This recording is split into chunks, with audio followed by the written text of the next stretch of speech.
Alright, where are you at? I'm before you because I need to go through the cutscene to start the quest because you keep going on ahead without me. That's because you keep getting ahead of me because your cutscenes are faster. Well, whose fault is that? The people who did the translations and the dubbing, it's their fault. Okay, that's fair. Green, why, what a pleasant surprise. If you've come to inquire after the Archons, fear not. Master Matoya's treatment has proven effective in stabilizing their corporeal ether. We mustn't grow complacent, however. Potent though these magics may be, they are not without limits. We can only hope they afford us enough time for the Crystal Exarch to complete his work. If only we could go with you to the first and help.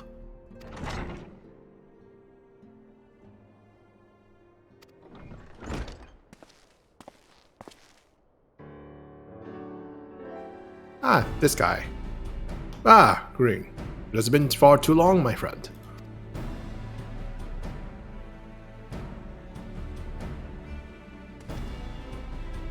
Forgive me, I don't believe we have been formally introduced. Maxima, former Gallian ambassador. I remain here in Eorzea under the auspices of Commander Aldin, offering what counsel I can in hopes of resolving the present conflict with the Empire.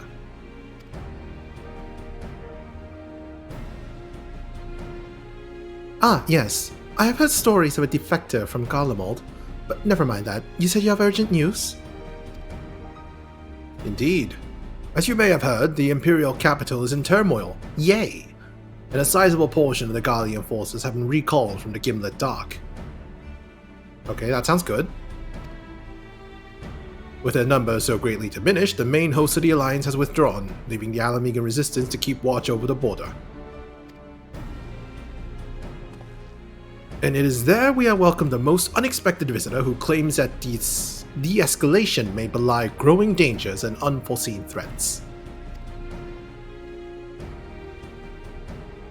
Commander Alden has arranged an impromptu meeting to discuss these revelations. He has also requested a representative of the Scions attend as well, though it was clear whom he wished I extend this invitation. It would seem time is of the essence. Well, you'll not be attending this meeting alone. Though I am not as well versed in the affairs of city-states as our comrades, I see no reason to burden a single scion with all this. Yes, of course. And then we must make for the Alamegan Quarter with all haste. Well, what are you waiting for? Get going, you two!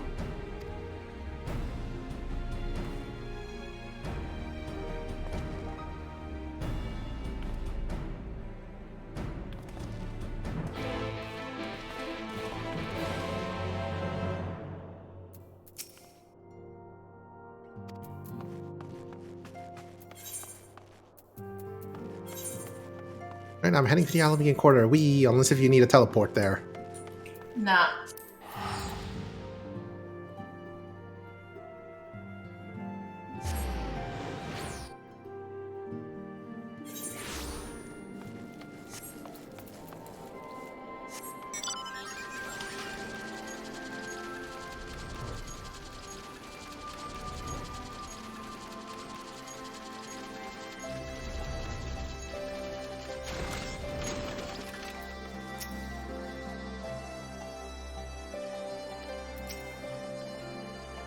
Commander Alden awaits us in the Royal Palace, if you would allow me.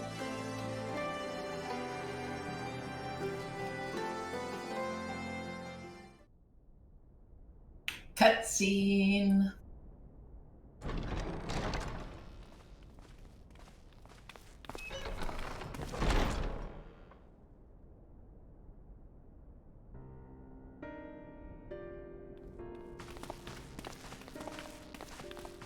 They're here, Commander.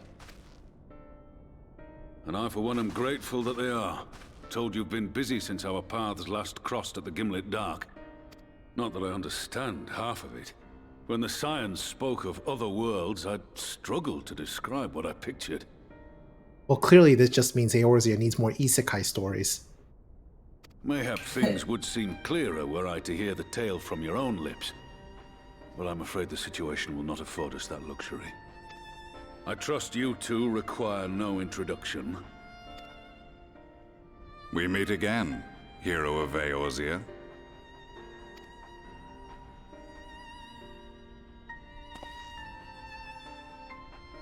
Must we repeat this ridiculous display? I pose no threat to you, though what I come to warn you of very well might. Had he meant to do us harm, I hazard he would have kept to the shadows, and brought more than 2 companions. As long as he doesn't mind us beating up in the Praetorium every day. Or every couple days.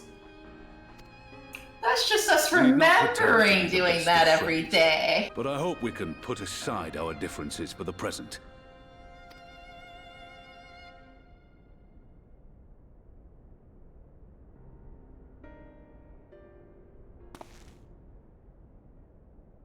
As you are doubtless aware, Sir Estinian and I cooperated to rid the world of Black Rose in your absence. Our journey together took us as far as the Imperial Palace, where we witnessed Emperor Varus meet his death at Xenos' hand. Being the sole witnesses to this crime, and in no position to defend our innocence, we were then forced to flee, each pursuing his own avenue of escape. When we were later reunited, Estinian claimed to have encountered an unfamiliar kind of machina during his flight, but to me his description seemed anything but. And upon further investigation, I found that I was right.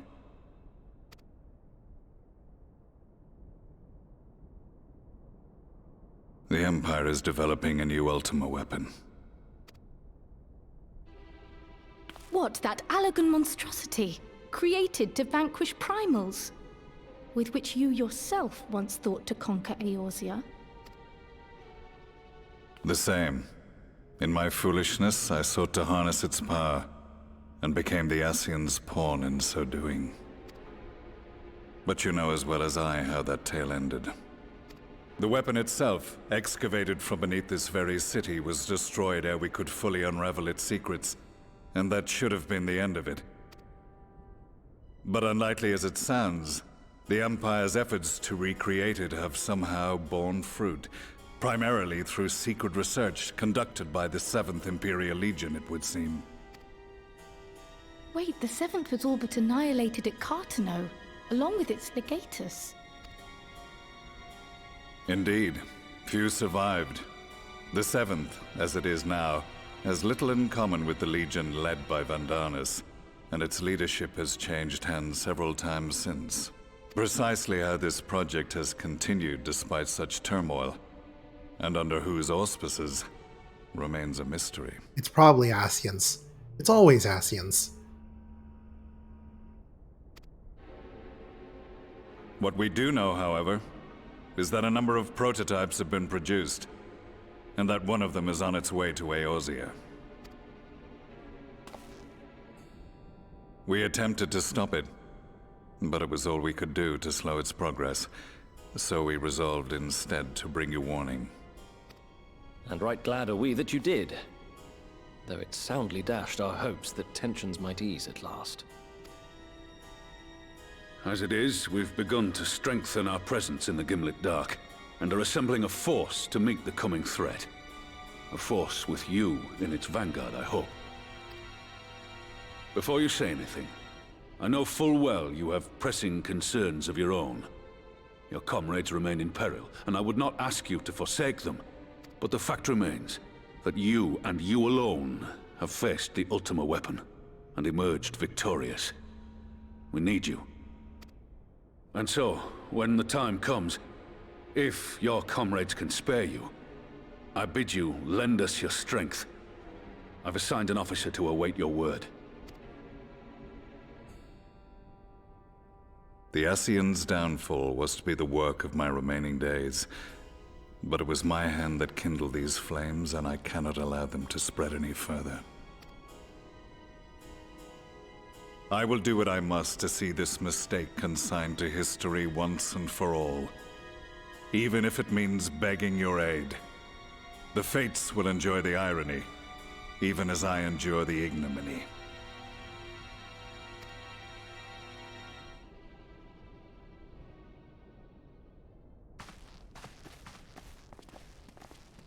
I too shall make for the border and offer my skills, meager though they seem in such company. Mayhap we shall meet there anon.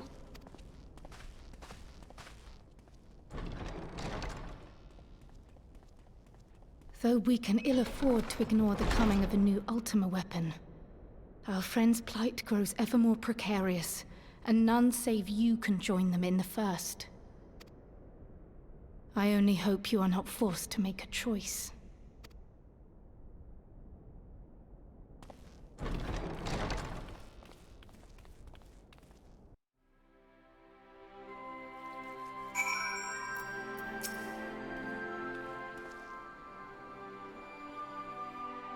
As ever, the way forward is paved with difficult decisions.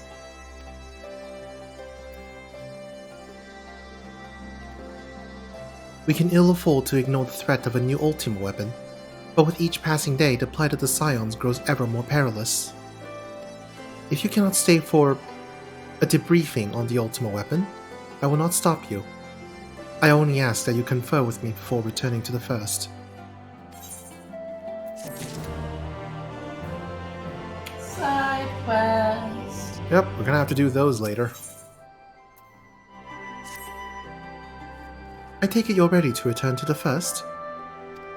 Then I would ask that you apprise the others of recent events here in the Source, namely, Xenos' return and the development of a new Ultima weapon. As for their bodies, you may assure them Master Matoya and I will continue doing what we can to keep their corporeal ether stable. Safe travels, Green. I hope to see you and the other Scions soon. Aw, little wave.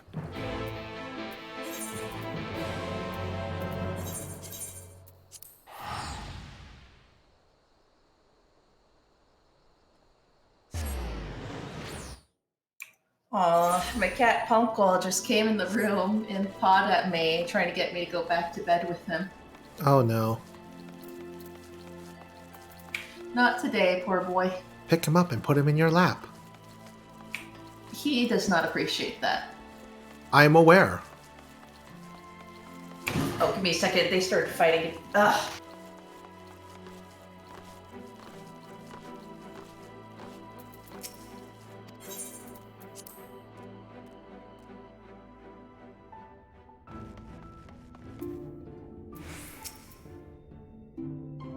You come at a most opportune time, my friend.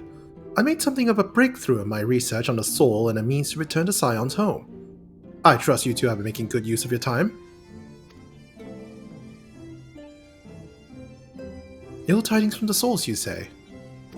Then I will summon the others that we might all be apprised of the situation.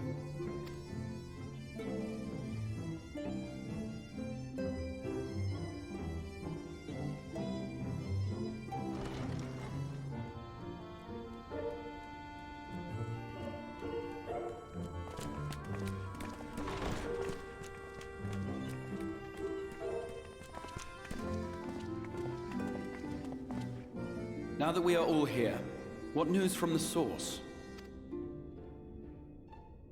Ultima Weapon 2, Electric Boogaloo. Oh, welcome back. Also, I'm back. Yep. A new Ultima weapon? We must count ourselves lucky that Gaius has pledged his assistance. While this is indeed a worrying development, I think the state of the Empire as a whole greater grounds for concern. With the Emperor slain and Xenos returned, it is impossible to predict how matters will unfold in Garlemald. The Ultima weapon may be but the first of many unpleasant surprises. The situation beareth closer observation, of that there is no doubt, and doth compound our need to return unto the source.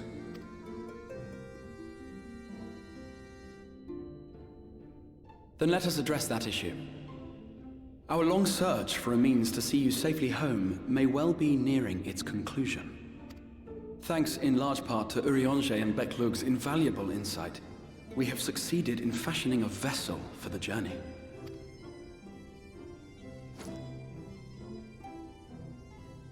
We set out to create a crystalline container retaining the more useful properties of white aurosite, but without its regrettable limitations. And after a good deal of trial and error, we made one. An ark for soul and mind both that will allow your incorporeal self in its entirety to be ferried between worlds. A spirit vessel, if you will. However, though the vessel is possessed of the requisite qualities to hold mind and memory, it wanteth yet for a means to receive of them. For that, we must needs imbue it with the Exarch's innate gift. A gift that lives on only through the blood of the Allegan Emperors, which certainly does not flow within aurosite or any other crystal. Just so, milady. The blood serveth as a conduit of sorts. In its absence, memory cannot pass from mind unto mind, nor from flesh unto crystal. That being the case, we must either alter the process of inheritance so as to require no such thing, or determine a means by which my blood may permeate the vessel. I am hopeful that the records found within this tower will yield the knowledge we require to pursue one or the other of these avenues. As well you should be. The Allegan's body of etherological research is extraordinary. I can scarce believe it the work of ages past. But its underlying principles are not so very different from those of my own field of study. Given time, we will find the answers we seek.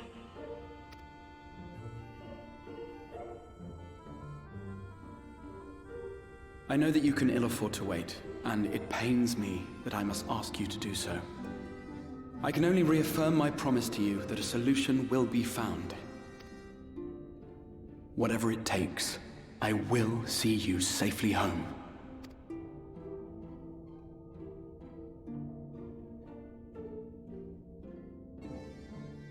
My apologies. I do hope you haven't come to tell us that mortal peril fast approaches. No. I had hoped to speak with the Warrior of Darkness. But there is no need to cut short your meeting on my account. I will be waiting outside.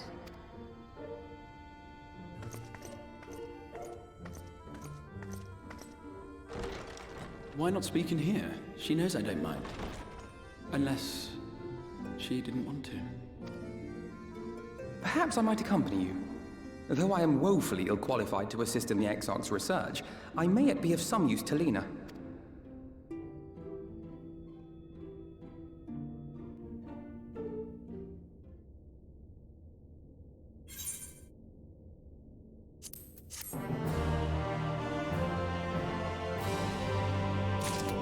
And with that, you're ahead of me.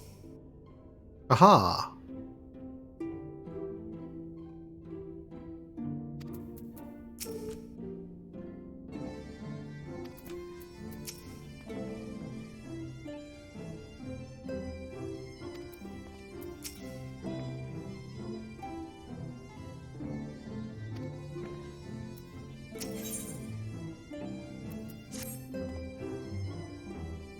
I must confess, while I enjoy my fair share of scholarly research, it will be good to step outside for a spot of fresh air.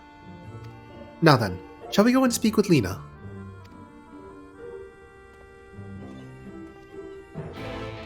And meanwhile, you can stay in that cutscene. Oof. But you're probably going to catch up with me soon anyway. Probably, yeah.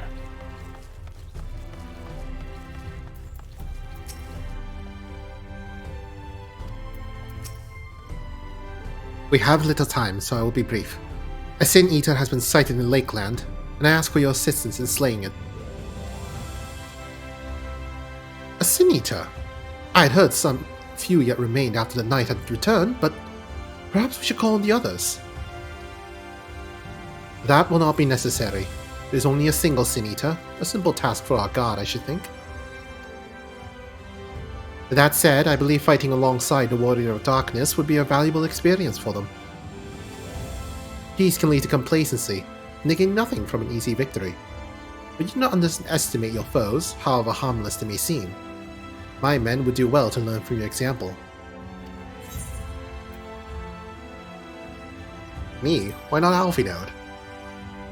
Come on, Alphinaud. Go get him, boy. You cannot be serious. Come now. What could be more inspiring than fighting alongside the renowned warrior of darkness himself?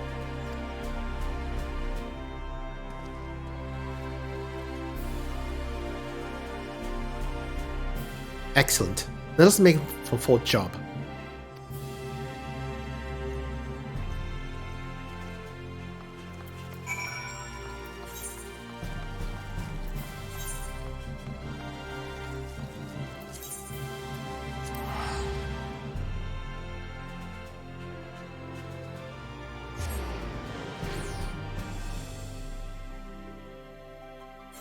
Damn bots, get out of my channel.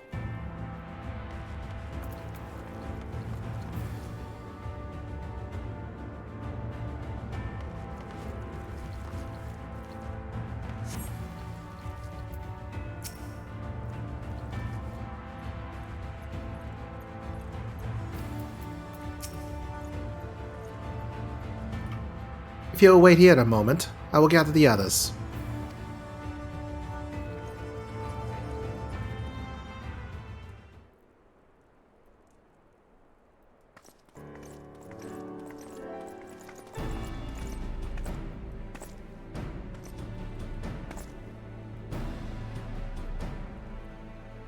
You may not remember, but you have met these soldiers once before, though only in passing.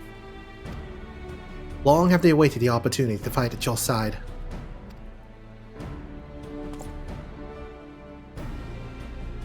I was at death's door that day that the Sin Eaters attacked. If you and yours hadn't come along, I'd have likely stepped through. I wouldn't have been alone. Your courage and selflessness is something we all aspire to. I too was there that terrible day. My friend was transformed into a Sin Eater before my very eyes, and I had no choice but to cut her down. The thought of returning to the field, or of holding a blade again, it filled me with dread. But that is no way to honor her or my comrades, and so I have returned. I swear I will not let you or anyone else down this day forward.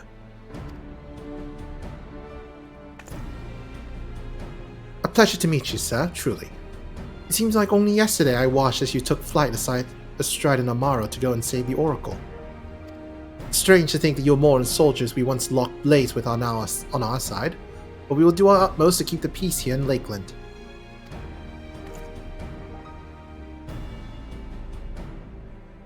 We seem to be missing one.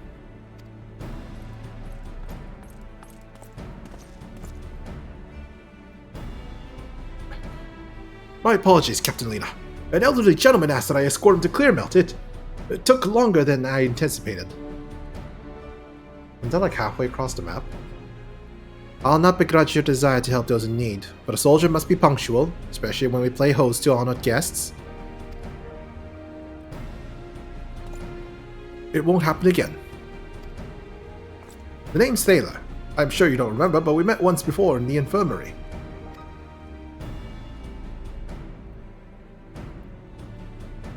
I asked you to deliver a message to the XIV and the Warrior of Darkness. Little did I know I was already talking to him. Don't give up, don't give in. I keep those words close to my heart, and the boundless, beautiful skies above serve as a reminder of their importance.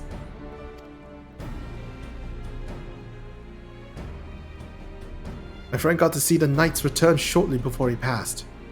He left this world with a smile, satisfied with a glimpse of what was to come. But there are countless others who weren't so fortunate. They gave their lives for the promise of a future they'll never know, and so it falls to us to do everything we can to fulfill that promise. No matter what happens, we won't give up. We won't give in.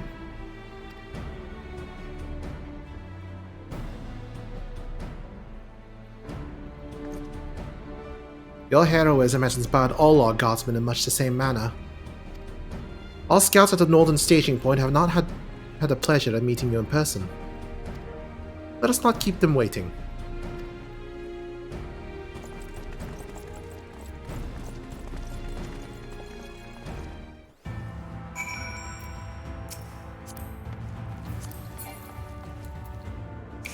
Almost caught up.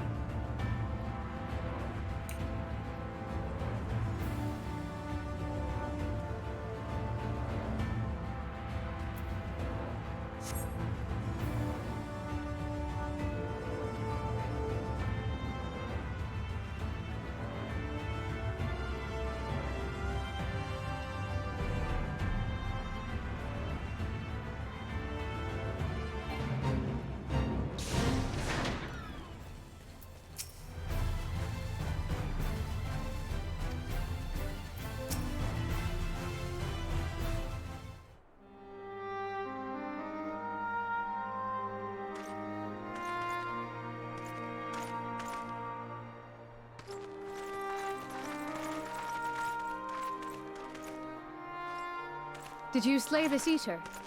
Your orders were to await the main force before engaging. No, Captain. It wasn't us, I swear it. A man came out of nowhere and cut it down before we knew what was happening. By himself?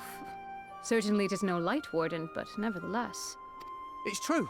Felled it with a single swing of his axe he did. I've never seen anything like it. So I says to him, "Who are you, the warrior of bleeding darkness?" And he says, "No, I'm a warrior of light." And that was it. Buggered off as quick as he came. A warrior of light? Why would someone go around calling himself that, though? It was those bastards who caused the flood. I mean, if you were going to pretend to be anyone, it'd be him, the warrior of darkness. Eh? Oh, I didn't know. It's an honor.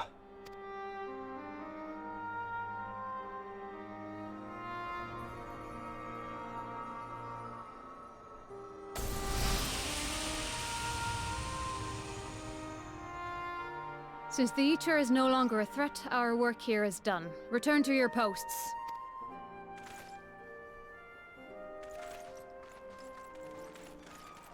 I had hoped to fight at your side today. But I'll continue to follow your example, and may we meet again.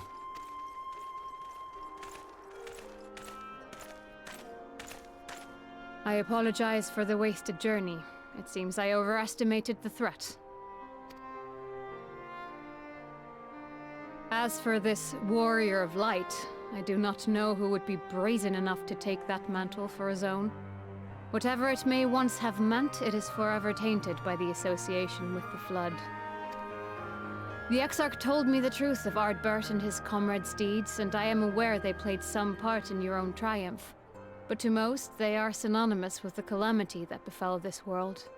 Still, if this man is minded to destroy Sin Eaters, I may forgive him his unfortunate choice of alias. But that is neither here nor there. I thank you for accompanying me.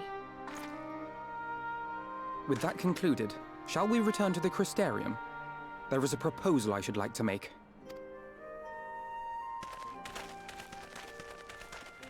Forgive me. There is one more thing. A personal concern of mine. I had hoped you might have a moment to speak privately. Take your time. I shall go on ahead.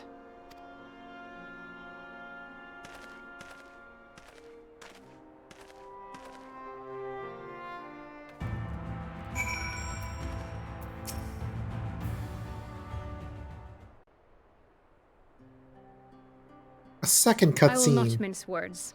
This matter concerns the Oh boy. Exarch. A second voice cutscene. I'm gonna Though get his so countenance hyped. belies his age, his demeanor never has. He has seen more than any man should and grown ever more weary with time. But I see I give the wrong impression.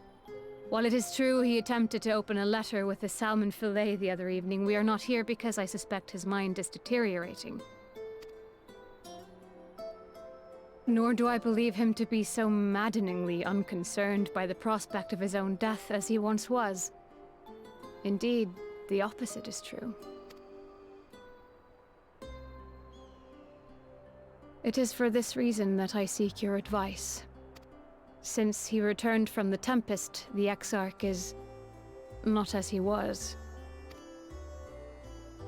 He seems a different man. A younger man. I know not the details of his research, but when I saw him at work recently, there was a glint in his eye that I had never seen before. He looked happy. It was as if he had peered into the future and for the first time found joy there. Though it gladdens... Oops, I accidentally skipped that. It gladdens me to see him thus. I wonder if I should not keep my distance. I fear that my presence will only anchor him to the past, remind him all the pain that came before.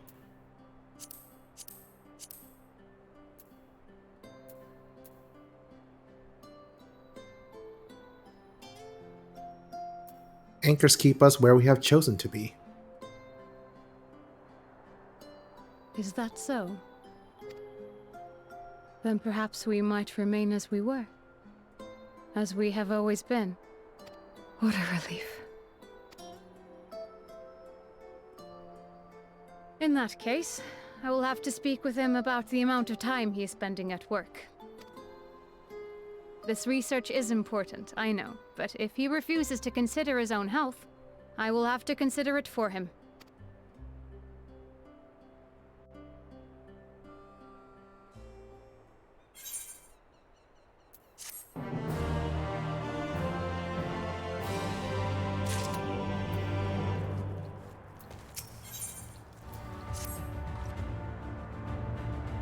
I will not keep you. You and your comrades have much to discuss. I will see the others back to their posts.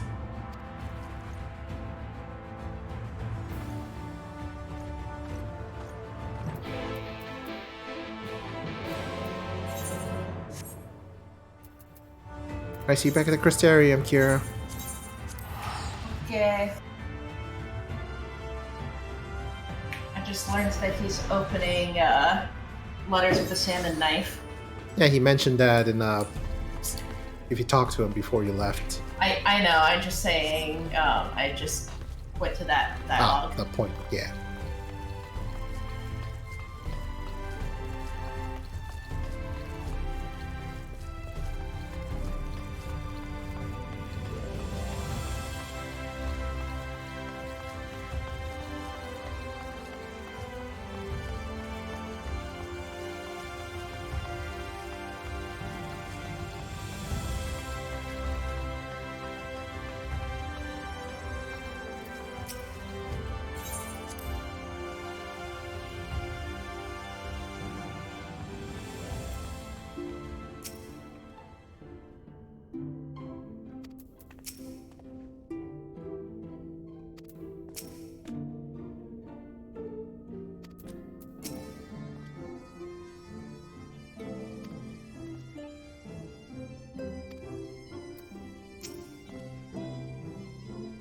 The others are quite shocked to hear what we found in Lakeland.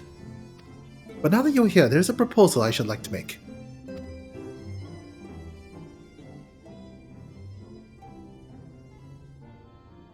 I've been spending a great deal of time in the Cabinet of Curiosity, and of late I have noted more and more people perusing books on history, the years leading up to the Flood in particular. I suspect they wish to know more about the Warriors of Light, as well as they should, but nearly everything I come across described them as sin eaters or worse. Regardless of whether or not this Warrior of Light is who they claim to be, I worry that their sudden appearance, in conjunction with this renewed interest in their predecessors, may lead to growing unrest and fear. If the people of the Crystarium seek the truth, I say we give it to them. I too can attest to the falsehoods found within full many of the Cabinet's tomes, with nary a mention of the noble deeds of Albert and his comrades. To be fair, they bear some responsibility for the Flood. But when the tale is told again and again over the course of a century, I am not surprised to see their roles distorted and then painted as villains.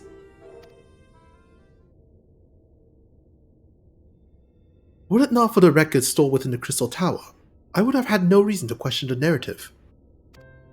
Unfortunately, that knowledge was of no use, but when I arrived here in the first, their reputation had already been irreparably tarnished. That said, there still remain those who worked tirelessly to defend their good name in those early days following the flood.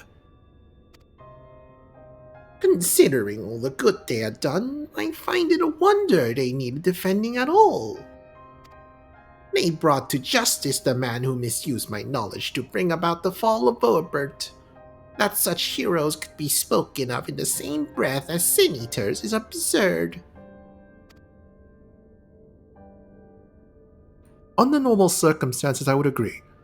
But as time passed, those who knew firsthand of their deeds dwindled. In the end, only one truth remained, that they were the cause of the flood. With the world on the brink of oblivion, it was all too easy for the warriors of light to become villains deserving only of resentment and hate. At that point, the truth mattered little. It would not change their lot. Thanks to all of you, however, their lot has changed, and now they may heed the long-forgotten truth. You claimed it was Oddbird who helped you overcome M itself, correct? Such a revelation would do well to sway the hearts of those who know him only as a villain. I have shared this with a select few, but one and all must be told of his sacrifice.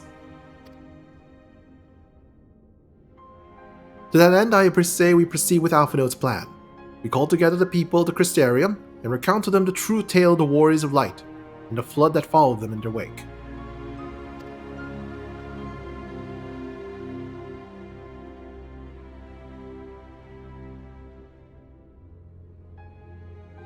Well, what say you, Green?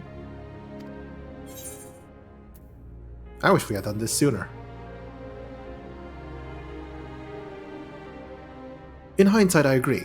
But better late than never, no? Exoc, might I ask you to continue working with Beck Luke on our means of returning home? The rest of us will see to gathering the people of the Crystarium and the etc. We have to reach out to anyone and everyone who might be willing to lend an ear. With any luck, word will spread and more will accompany them.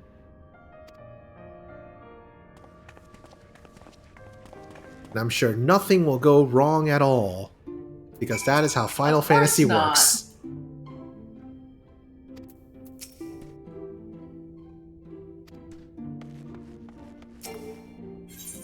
Speak with the people of the Crystarium.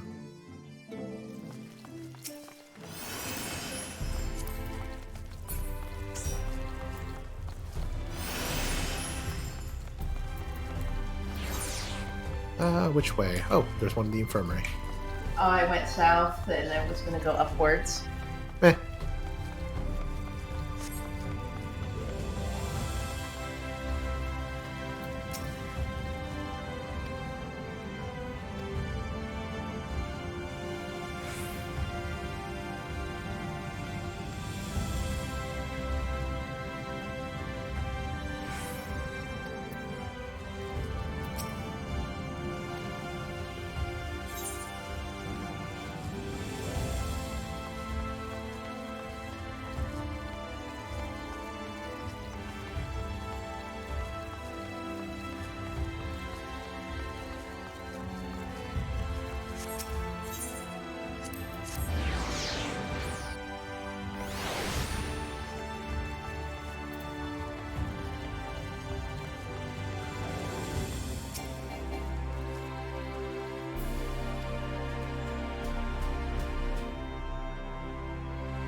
Just barely see you running into frame and say, get into my cutscene. Hmm.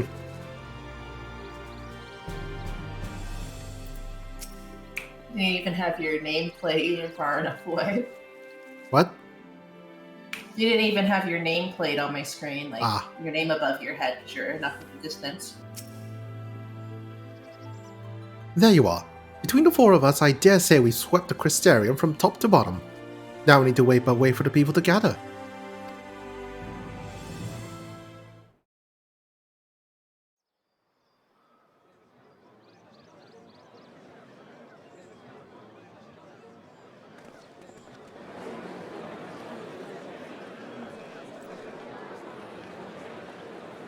Yes, this looks to be nearly everyone. Let us begin, shall we? Though I am usually the first to hold forth at such events, I think on this occasion that honor should fall to you. They would be more inclined to take the word of the Warrior of Darkness. Indeed. In light of the subject matter, who better than thee to speak these truths? But I'm a voiceless protagonist. I'm literally not allowed to speak. And yet you do anyway for the entertainment of your fans. Ugh.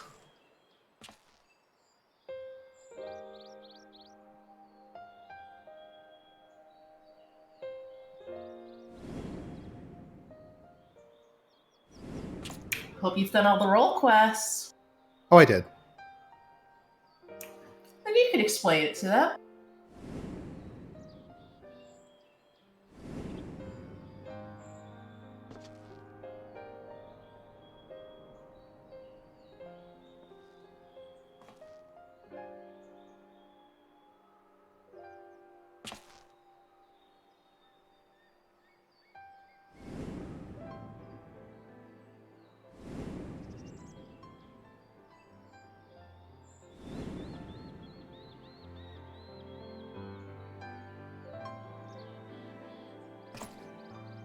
Wicked White.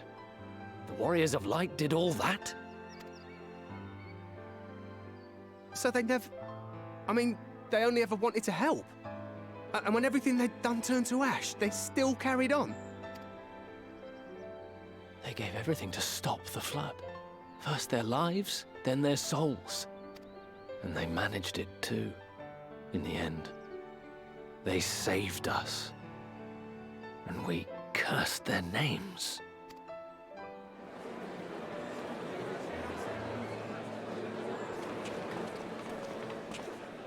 This should go a long way English towards dialogue clearing definitely the better. I'm sorry? What the crowd said, the English dialogue was way better. Ah. I think Joecat actually did a version where he voiced synopsis of what the Warriors of Light did. I should go watch that later. Oh, never mind. Here is something to ruin the day.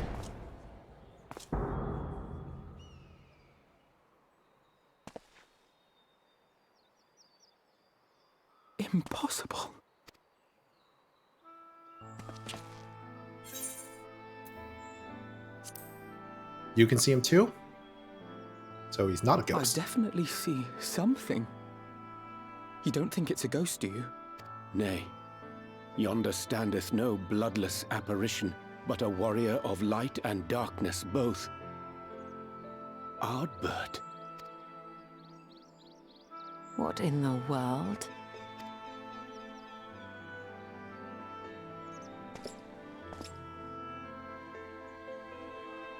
It's you! The one who slew the Eater!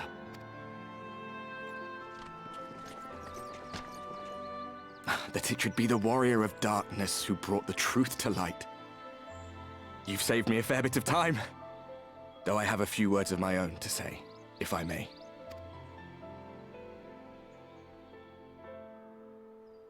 People of the Crystarium! I am Ardbert, one of those you know as a warrior of light. Doubt. That's impossible. You should be dead. Aye, that I should. But as the world has been given new life, so too have I. I know not why I, and I alone, have been gifted this chance. But I do know this. Only by the will of the star itself could such a miracle come to pass. The hero who stands before you now, the warrior of darkness, is not of this world. And the day will come when he must return to his home.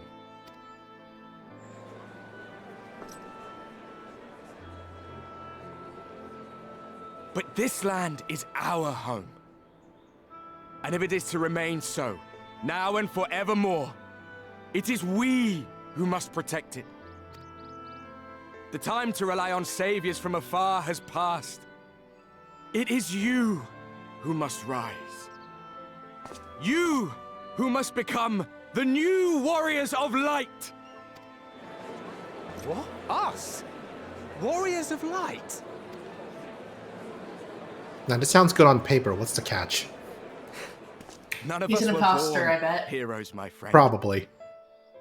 I was only ever a man with a thirst for adventure.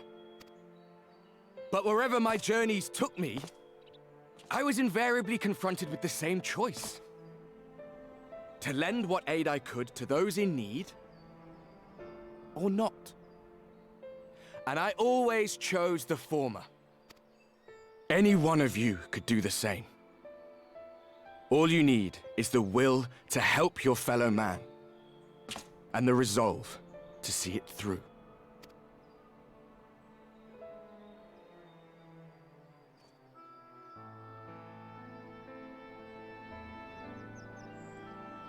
What's the ASEAN test? I'm sorry? From thine own lips Is there an did we learn ASEAN of test Ardbert's fate, for it? and by thy I don't countenance know. I gather thou art not inclined to recant thy testimony. Yet whosoever this man may be, his words hold truth and resonate with the citizenry besides. For us to voice our doubts here and now would serve but to sow disquiet. 'Twere better we retired unto the ocular and there discuss this matter in private. Go. I will stay here and watch. ASEAN question 1. Do you have a how to infuriatingly speak in riddles guide? Well, by that logic, that would make Urianger also an ASEAN. I believe it.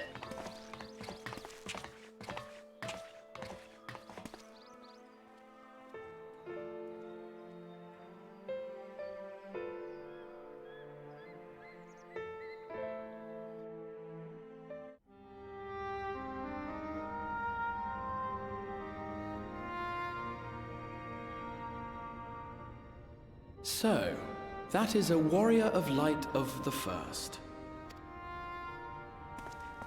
I've not had the pleasure of making his acquaintance, but as you all seem to be in agreement, I gather this is no simple case of mistaken identity.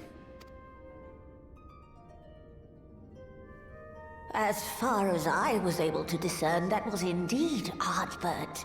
It has been a long time, but not that long. Could he truly have been resurrected as he claims?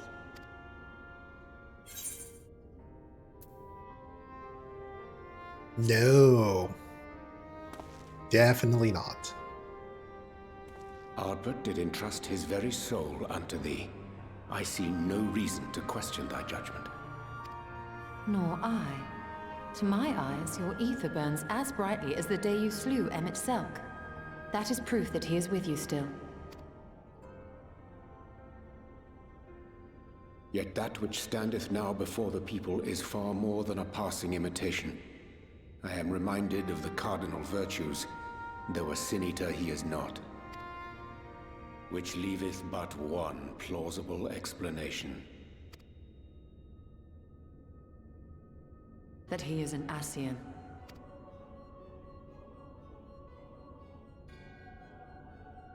Given their fondness for posthumous possession, I would have to agree. From what I understand, the Warriors of Light were laid to rest in Yulmore by those whom they had aided in life. At the time, some few still remembered them as heroes. Needless to say, 4 of them were subsequently exhumed to serve as the virtues. Ah, damn it. Accidentally miskicked. Assuming then that this is indeed the work of an Ascian, my mind inevitably turns to the last remaining paragon to survive the Sundering. And if one knew where to look, Ardbert would not have been difficult to find.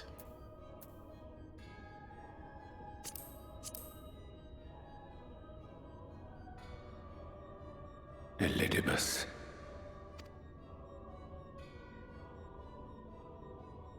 That Xenos hath reclaimed his own flesh is known.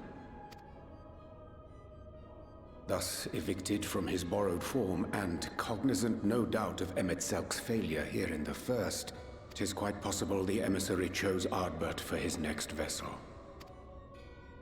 Inhabiting the flesh of the fallen? My, that is unsavory. And they do this often, you say? Verily, for they possess no corporeal forms of their own. In what one may term their natural state, none save those gifted with the echo can perceive them. Indeed, when Elidibus intruded upon the waking sands, his presence did go unmarked by all save Minfilia and the Warrior of Light.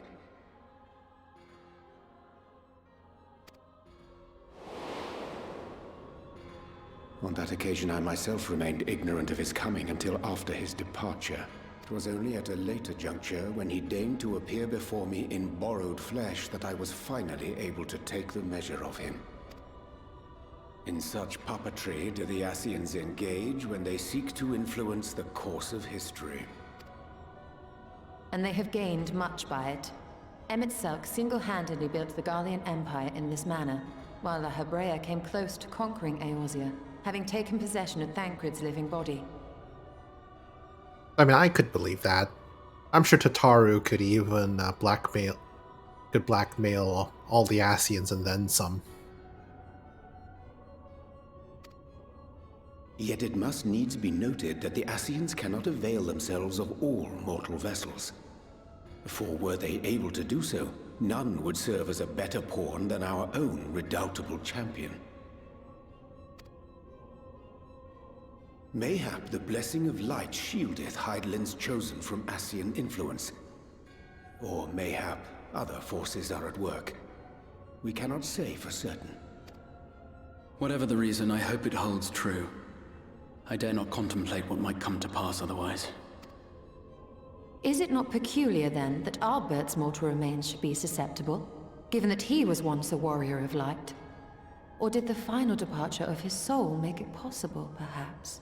Regardless, to hear an Ascian use him to call forth new warriors of light boggles the mind. Well, this world is already more light balanced to begin ever with. been an enigma, his ostensible purpose being to preserve the balance between light and dark. When he made overtures towards me, however, I was afforded a glimpse behind the mask of the self-appointed emissary. I shall not defend mine actions, undertaken in pursuit of a better understanding of our foe, as either wise or prudent. Nevertheless, what little I did glean may now prove useful.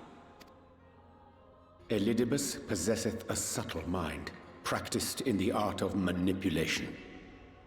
That he coaxed this star's most valiant heroes as far as the source with naught save half-truths is no trifling feat. And now I believe he doth employ his skills once more to some as yet unknown end.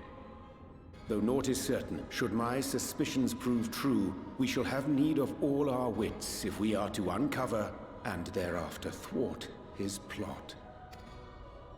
Agreed. 'Tis plain that simply speaking out against him will not avail us. At best, it would only serve to confuse people.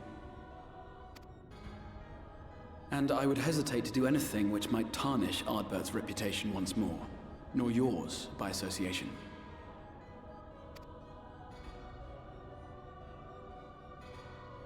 That being the case, it may be wise to keep a covert eye on this Ardbert's movements, as we attempt to discern his purpose and how best to mitigate his influence.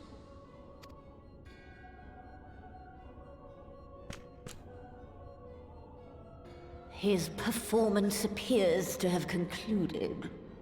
What now? Go back out and follow him?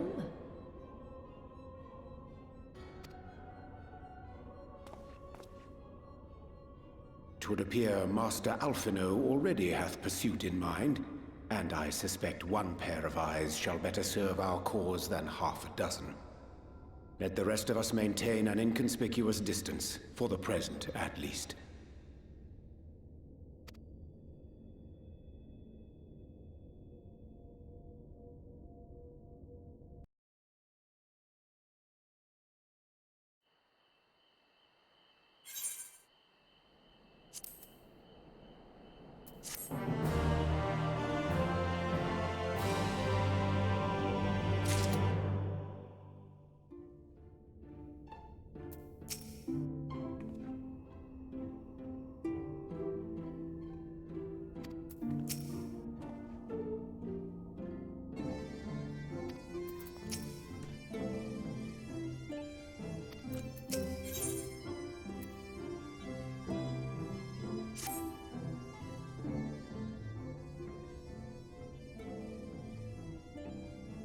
You did well to dispel the falsehood surrounding the Warriors of Light and their actions prior to the Flood, though I must say the reappearance of Ardbert, or rather the one who appropriated his identity, was a rather curious development. He is an impostor, of that there is no doubt, but to the masses he will appear as a hero returned from the grave. After the Warriors of Light were laid to rest in Yulmore, the people prayed fervently for the gods to deliver them from their plight. Prayed that these fallen heroes be born again for their sacrifices. What bitter irony. I, for one, would like to know why Ardbert urged the people to become Warriors of Light themselves. Ere we take action, we must needs ascertain his intent.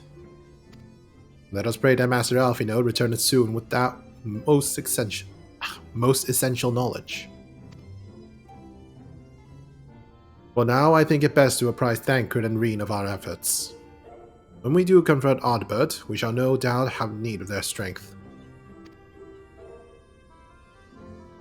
Agreed. I think it prudent we all take measures to prepare for what's to come. Luke and I will continue our research into how we might improve the spirit vessel, that it might one day carry you home.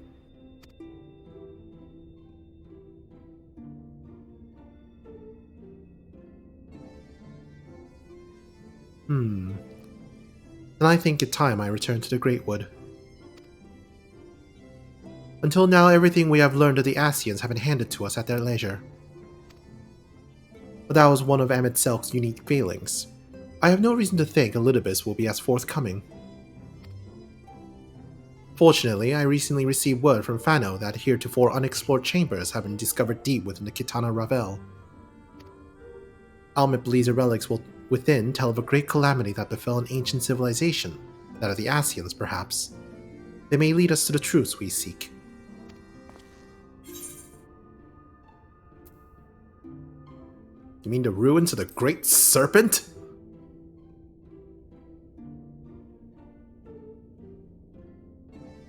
The Great Serpent?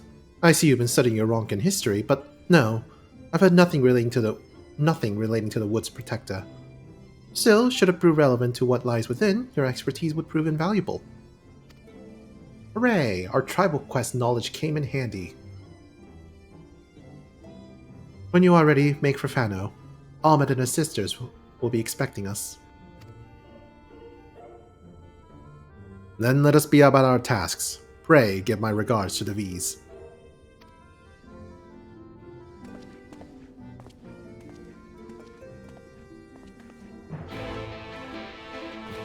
I'm just outside.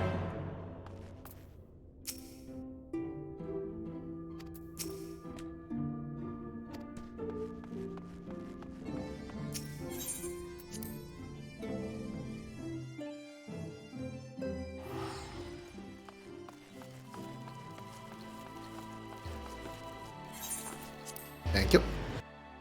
Welcome. God, look at all these side quests I have to do.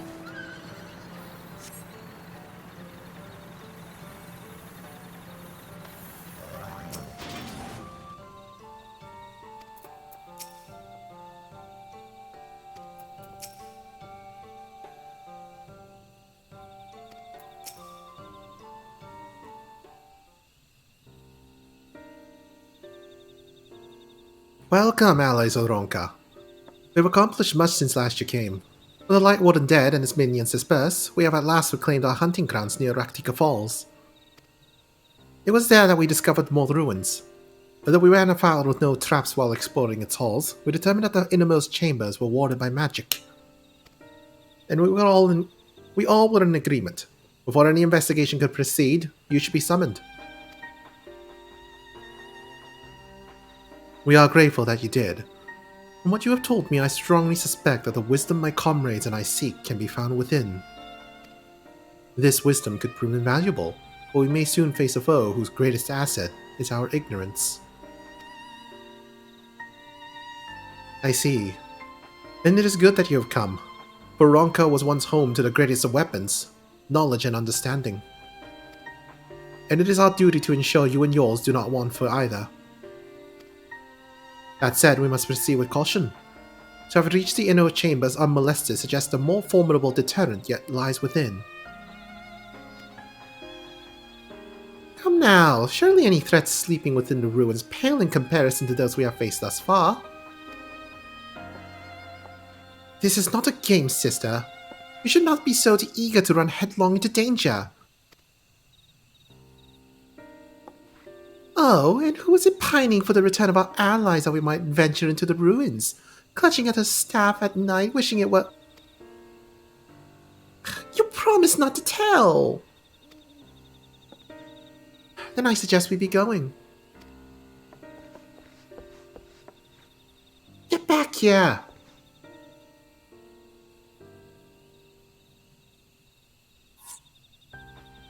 Remind me, how exactly old are you and your sisters? But second thought, perhaps it's for the better, I do not know. Pray forgive the overzealous nature.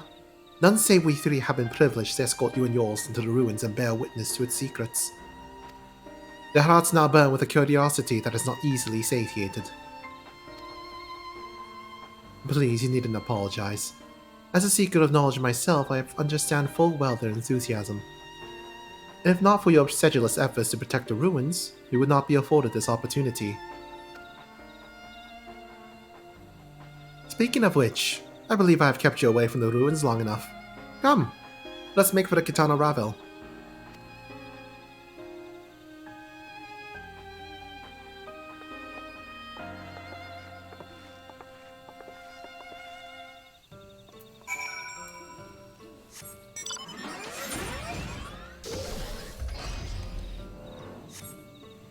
Let me guess, it's going to be Temple Run 2.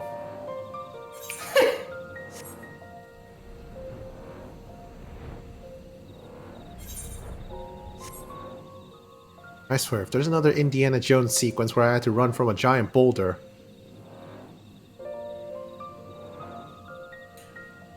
Well, what if they have the swapping scene at least? The what? The scene where you have to swap the artifacts with a bag of gold or some shit? Ugh. As long as no one makes me drink from a cup. Or open the Ark of the Covenant.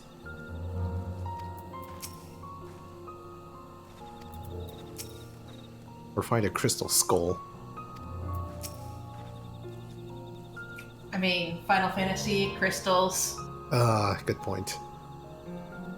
It is most strange for these halls to be left unguarded. Have care when breaking the seal on the chamber door. Danger surely awaits us on the other side. It is recommended that you set aside sufficient time to view these scenes in their entirety.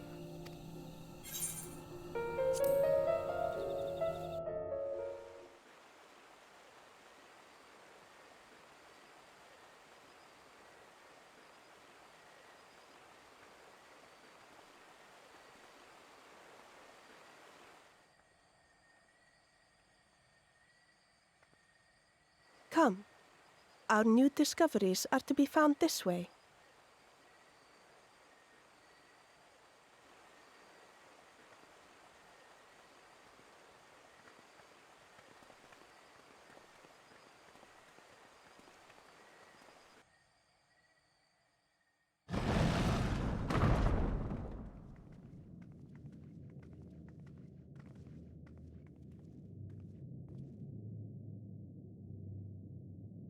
The people of Ronka are known to have venerated animals, but these features do not match those of any indigenous species. This is no common beast. Though that much is plain from its proportions. Lifelike, is it not? One could almost imagine it breathed.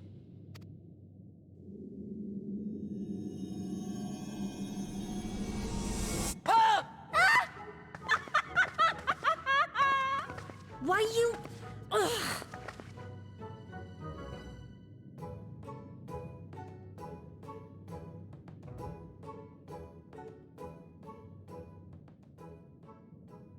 This owl, by contrast, seems no different from the others we've seen.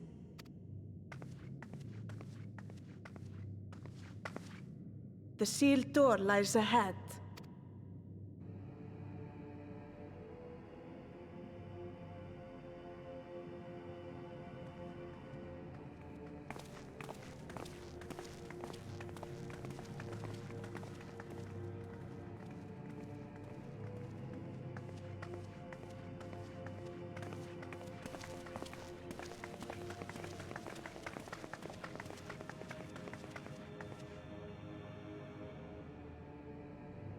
As you see, one statue is missing. I expect we are meant to replace it as before.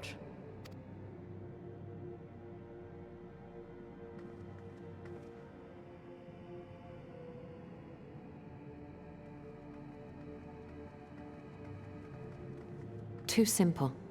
There will be some additional defense mechanism.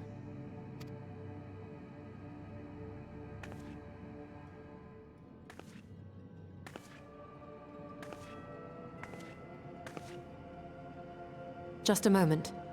There are words carved into the stone. He who would disturb a hero's deserved slumber shall instead waken the beast and know his folly. Wait! Don't!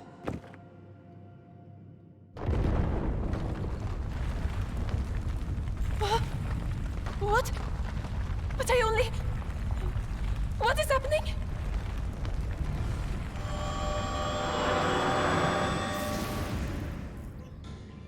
Oh no, oh no, oh no, oh no, it lives! Why am I not surprised? Prepare yourselves.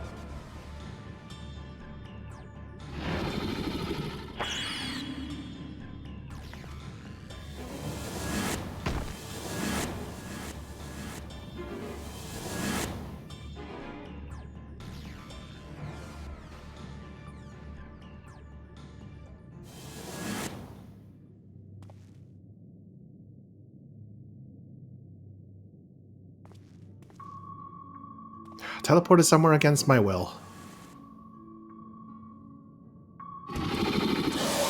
Just another day for the Warrior of Light. Being turned into a card, that's new.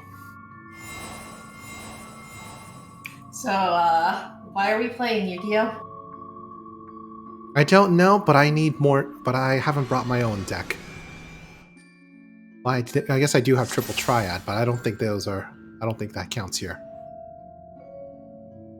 You trespass, mortal, upon sacred ground. In retributions, 4 souls have I bound. Yet to heroes proven, learned, and wise, a comrade's soul shall be their prize. If you would sit ye there set free, answer me these riddles 3. Deaf to paw, with kin do I vie, those sought apart, betterment of the whole do our efforts descry. What am I?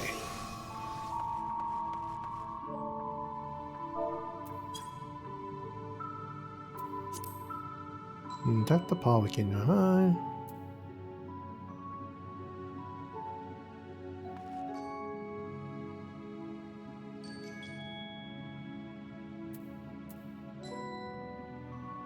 Well, it's definitely not a Colibri. Colibri do not have paws. I guess there's a difference between Querl and Opo Opo. I will say I got that one wrong. Okay, then you probably picked a cat.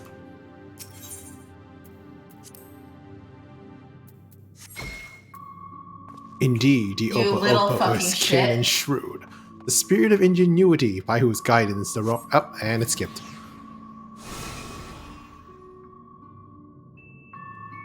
With fearsome fang I travel with pack. Together we find harmony and thus peace, for our land does not lack. What am I?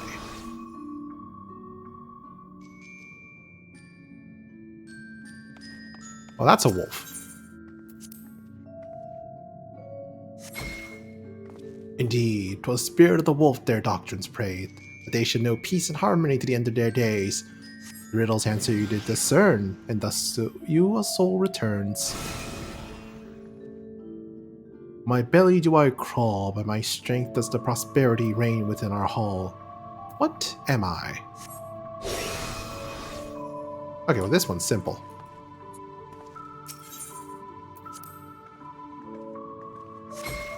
Indeed, the dread serpent turned protector, lured to slumber ere tear the world asunder. The riddle's answer you did discern, and thus to you a soul returns.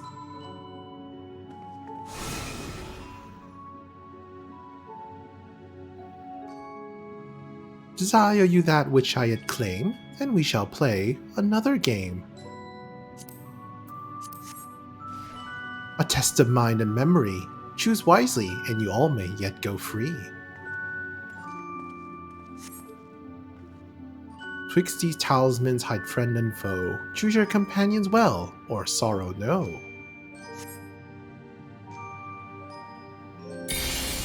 Ah!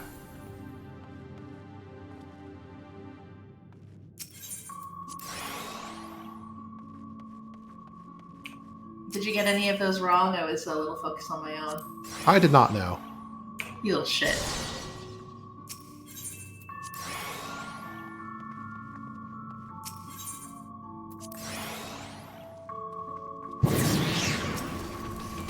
Happens.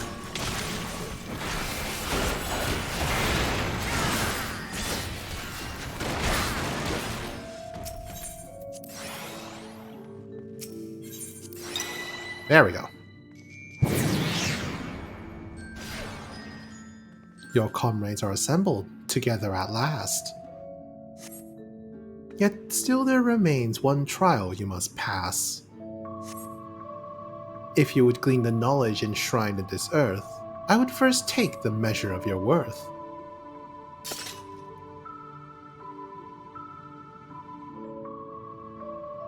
One worthy of she who the Ronkins extolled must be strong in body, mind, and soul.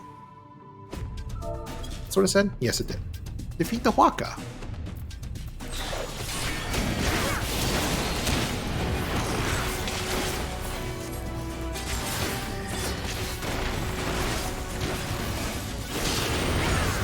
No mercy!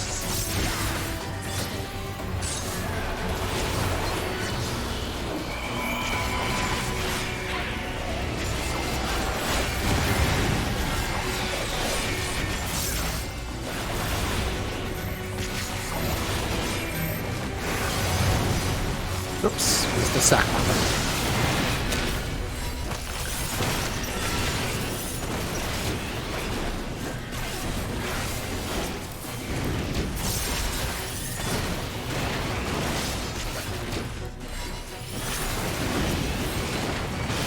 Here I come!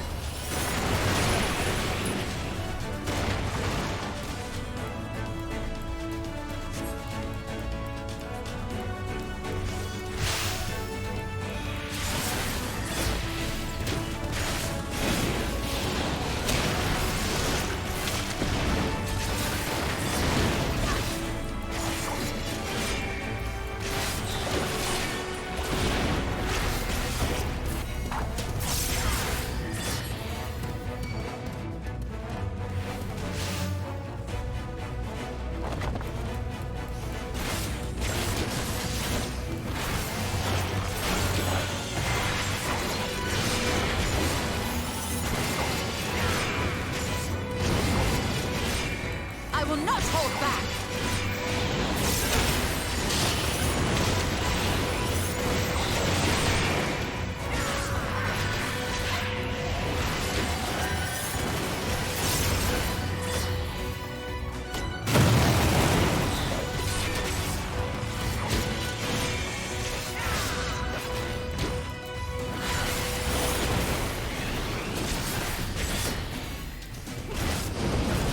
I will not hold back!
Do do do do do do do do do.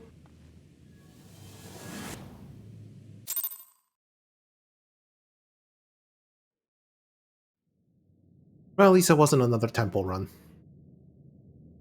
Yet. Yet.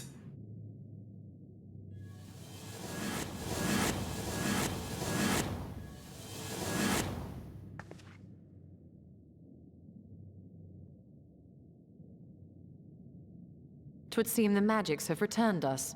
How polite. Now, what have we learned? Ah, we were bound to run into a living statue eventually. And now we can open the door.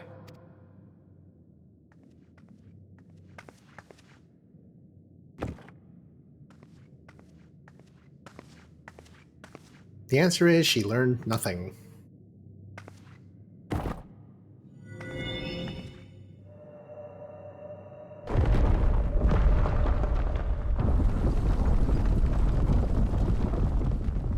He who would disturb a hero's deserved slumber.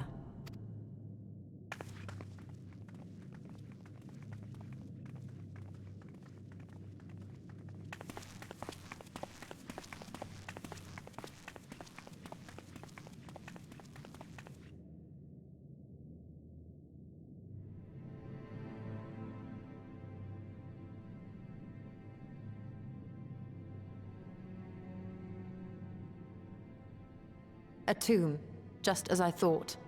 Befitting a hero. She is Vis. Could it be the Archmage Tiuna?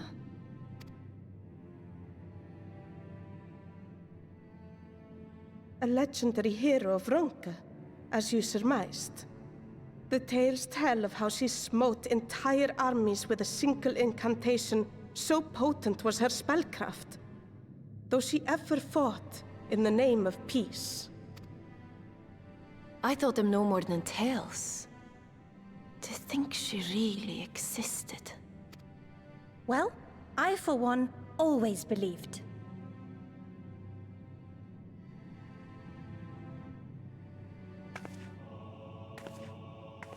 I wonder. By the light of fallen stars, great power awakens. Tuna was not only a master of spellcraft. It is said she could see truths long lost and hear the voices of men's hearts.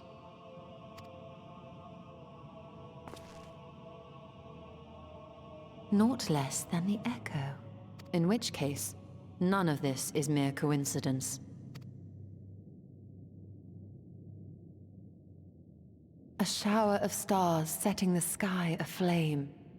And in both this world and the Source, we find individuals within whom a mysterious power awakened at the sight.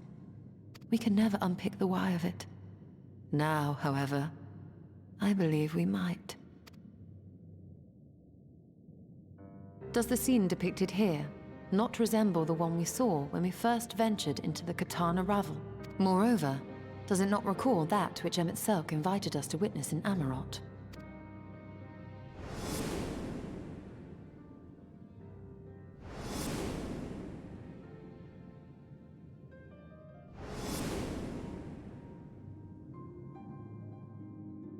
The final days. If, as the XIV's research suggests, soul and mind share a fragile yet profound bond, might it not be possible for an event to leave such a deep imprint upon the soul that it could be perceived eons later, given a suitable trigger? Are you suggesting we trigger a little bit of this PTSD, or...? The echo defies explanation by conventional etherological theory, or shall we say modern etherological theory. But if it is a power that once belonged to the ancients, to souls yet undivided...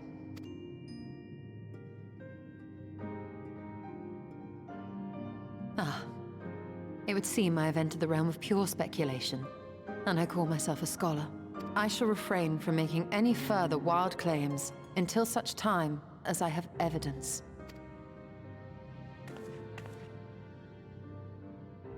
Still, I cannot choose but be reminded of our experience in Amarot.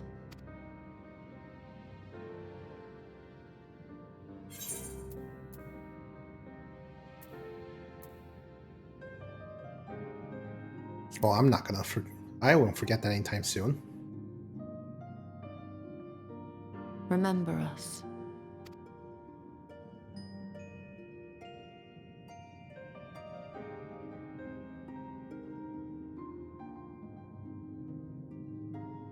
History is learned, not lived. We have always protected the tales of Ronka, just as we have protected this place. But we are mindful of what our mothers taught us. We see the past through our own eyes, and speak of it with our own words. Thus do we come to understand it in our own way. But this is not the same as remembering. Your mothers were wise. Though we witnessed the final days, our impressions cannot fail to be colored by our own experiences and expectations.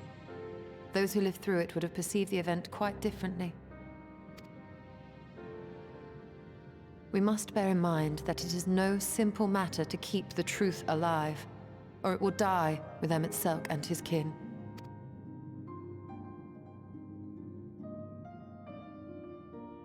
But we have disturbed Tuna long enough. Fanau will serve similarly well as a venue for our contemplations.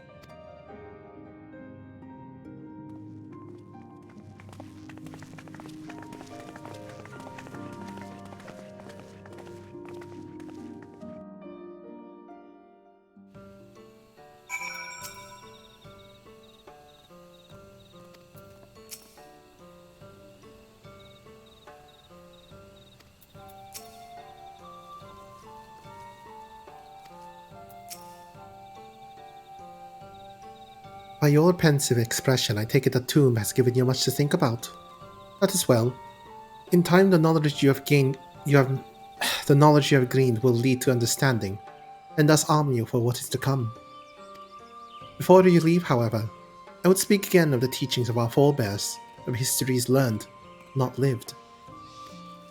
The legend of Tiuna and her exploits have been told countless times over the centuries, yet it is handed down from one generation to the next. The story changes.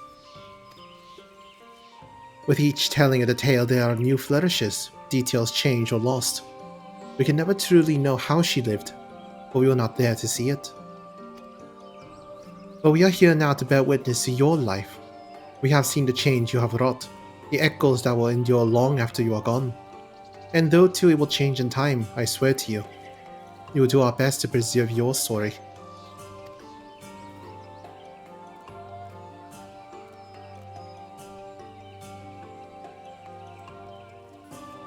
I hope you'll forgive me if I don't make an oath of my own. I think it goes without saying that we could never misspeak of your heroism. Perish the thought! So long as we are here, there are none among the V's who will not know of all you have done for Northrend. We are not deserving of such reverence, but we are grateful all the same. We can be certain that we will have our own tales to tell the great guardians of Raktika and the ruins of Ronka. I just realized we're not at a party right now. Nope. God damn it, I'm sorry. You're fine, I got enough Aetheryte tickets. I pray you have safe travels then. As ever, we shall await your return with open arms.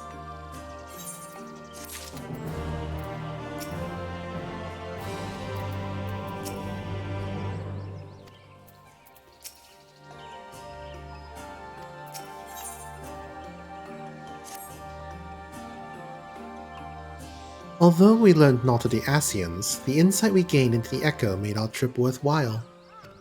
Before we return to the Crystarium, however, there is a small matter I would attend to in Slitherbow. Might I trouble you to come with me? Thank you. After we arrive, we should have a brief word with Runar.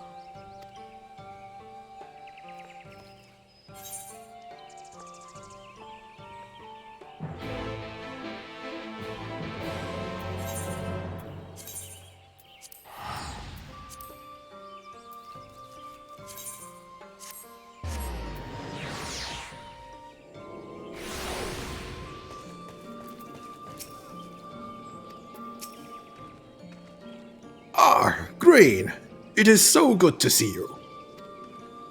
You've arrived at a most opportune time. I was preparing a pot of my famous stew. Come, I will ready a place for you. I'm sorry, Runar, but we haven't done... Please, I insist. It will only take a minute.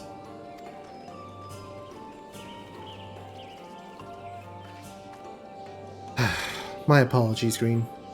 It seems our return to the Crystarium will be delayed. Perhaps only for a bit, if you assist me with my work. I say work, but it is rather more a chore. I must clean my chambers here in Slitherbow from top to bottom. If you'd be so kind to go and fetch a broom from Askia, I might finish before Runar is done cooking.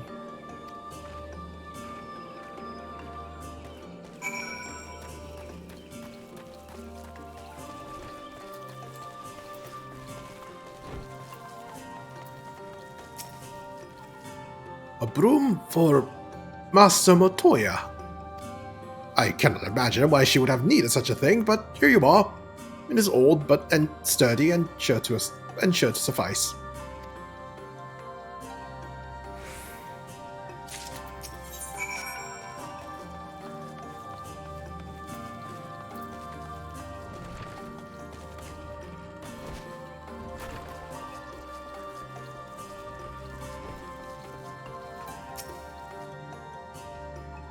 I trust Asgia was able to find a broom for us. Battered broom. This well-worn broom has seen many a spring and summer in Slitherbow, swishing and sweeping, sweeping and swishing.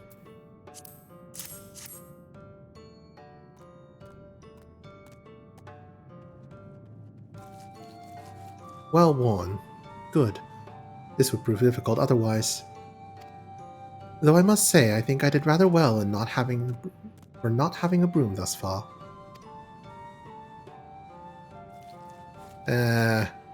Sure. Yes, well, you weren't buried beneath a veritable avalanche of books when you entered, were you? Right. Anyway, it is time I finished cleaning with the help of that broom.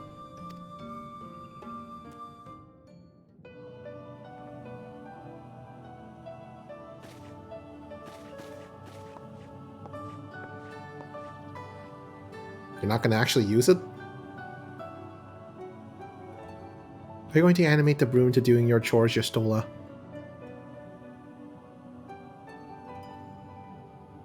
You didn't honestly think I do it the old-fashioned way?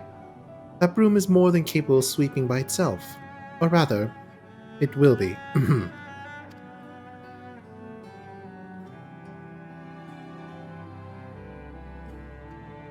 Time to rise, to swish and sweep. A tidy chamber you must keep.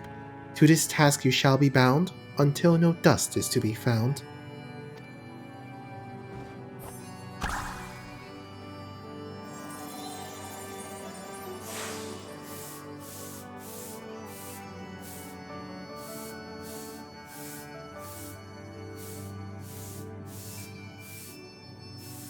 In this one particular respect, I have no objections to following in Master Matoya's footsteps.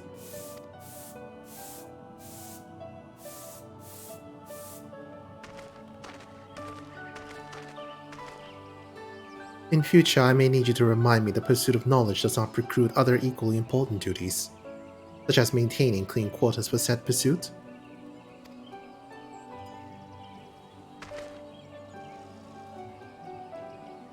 I will dearly miss this place, these people.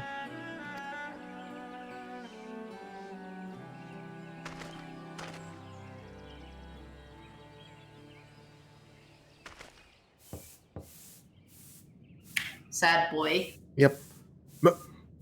Master Matoya, pardon the interruption, but the stew is ready.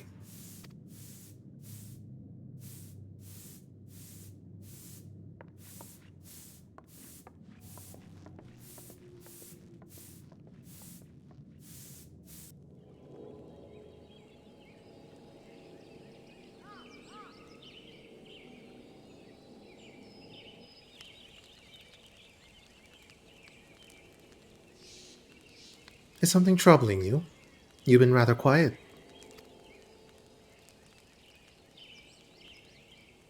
No. Everything is fine, I assure you. It has been a long day, is all. I see.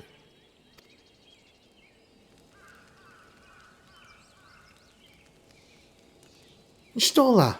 Thank goodness you're still here.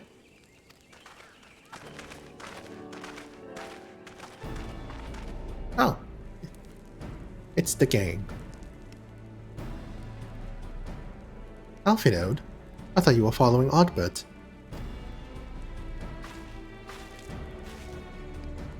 I was, though I'm sad to say I lost track of him shortly after entering these woods. He seemed determined to traverse every ilm of Norvrand in his quest to spread the truth of the Warriors of Light and the Flood. And it seems news of your address at the Crystarium precedes him at every destination, making his task all the more simple.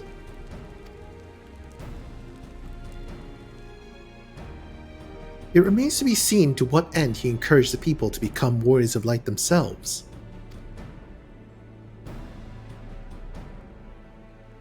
But there is no denying that his words have struck a chord with many.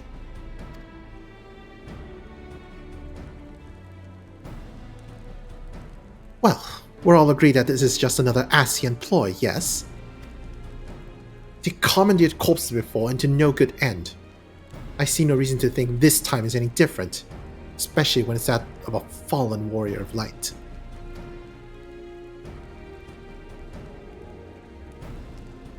I doubt we'll learn more if we remain a step behind.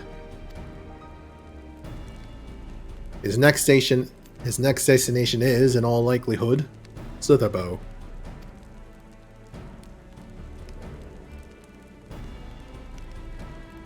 Alice, are you certain you should be here?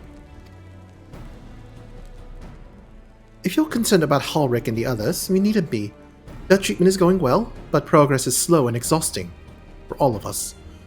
The best thing I can do now is let them rest. So, I believe we were about to discuss how to arrange a meeting with our would-be Warrior of Light. Before visiting any towns or villages, Arbor would hunt down and slay a nearby Sin Eater to earn the locals' trust.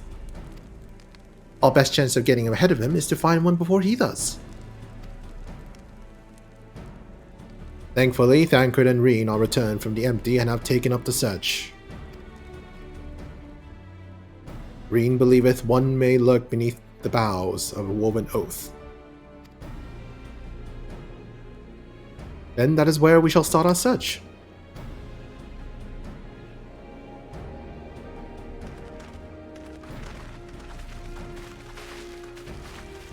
Master Matoya!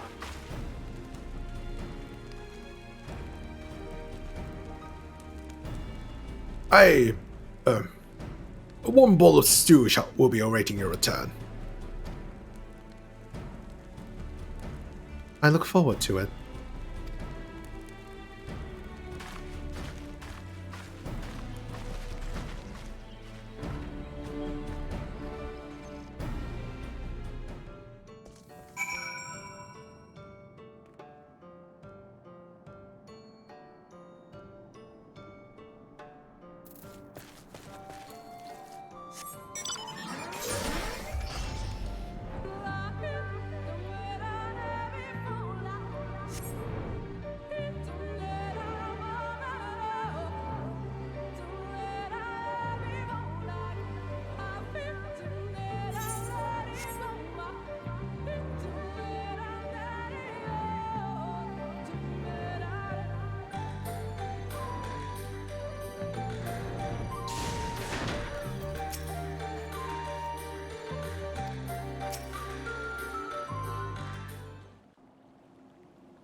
If you were hoping to vent your frustrations on our Eater friend here, I can only apologize.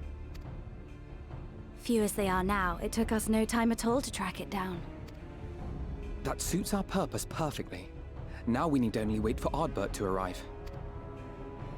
Weren't you two meant to be attending to the Empty?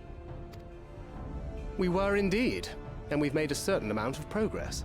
So we thought we might see how the rest of the world was getting on.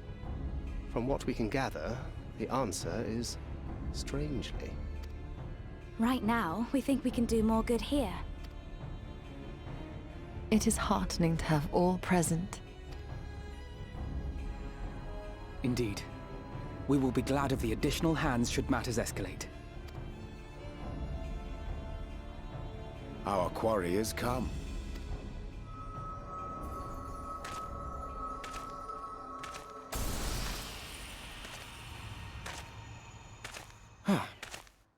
It seems I've lost this particular race. Although I suppose it's only fair. When we first met, it was I who outpaced you. Ravana, was it?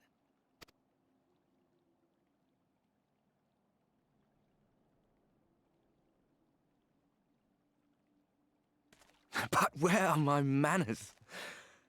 I wouldn't be here were it not for you, and I have yet to say a word of thanks.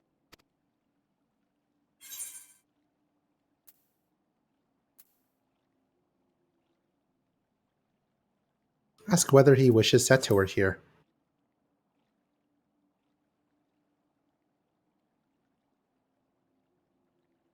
Poor fellow. He will be sorely missed. He's still alive, you weirdo.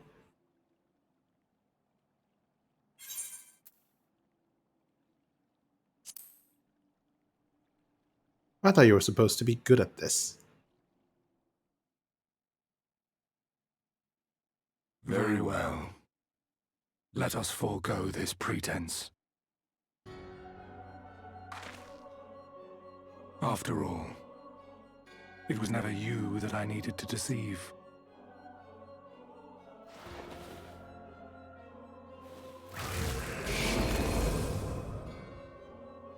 Yes, it is I, Elizabeth. Through your time in Emet-Selk's imitation of our home, I dare say you have gained a better understanding of my role since last we met. Not that it matters. We understand your role, emissary, but not your goal. What is it that you seek to achieve? I seek to enact the will of the Convocation, of course. If it helps you to think of me as but another Ascian, no different in nature or purpose from the rest, you are welcome to do so. Once, I would have said your goal was destruction alone. Now I understand that you fight for something you love, just as we do. Yet though we seem doomed to clash, I bid you consider Emet-Selk's final words. Remember that we once lived, he said. Had he not seen some glimmer of hope in our kind, I do not believe he would have spoken thus.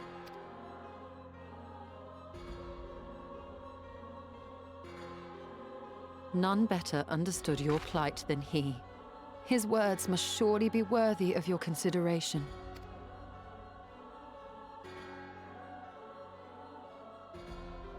Emet-Selk. How very unlike you to err so gravely. That one should stray at the end of so onerous a path is understandable, but I had thought you above such weakness. Mayhap you thought the same. Would that I had been present to offer correction. But I shall do so now, as is my duty, and return all to its proper course. As for you, look at yourselves. Look at your history. Look back 100 short years to how your greatest warriors were undone. And now, at but a word from me, you raise your hands in answer like the puppets you are. Naught has changed. You fail, and you fail, and you learn nothing. Allow that which is most important to slip through your fumbling fingers like so many grains of sand, again and again and again, and you would remember us. You do forget yourselves.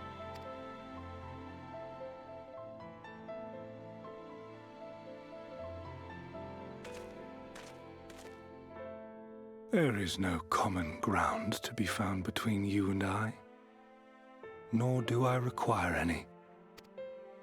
I have my duty. Wait!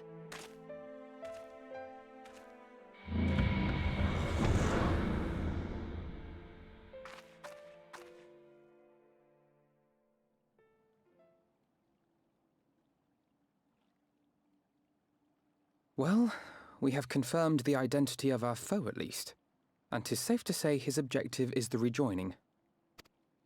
But we still have no idea how playing the part of a warrior of light will further his cause, nor why he would spur others to do the same.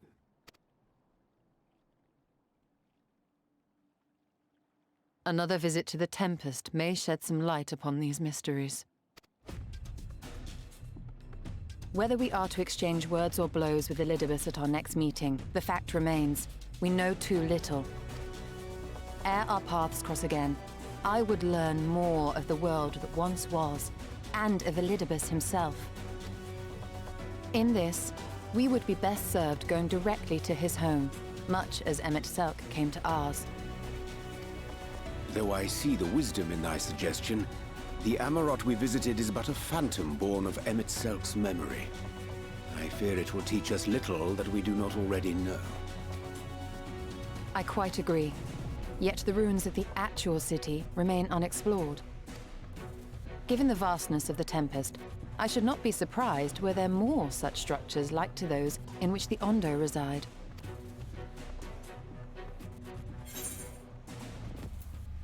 As long as you don't make me do any more chores.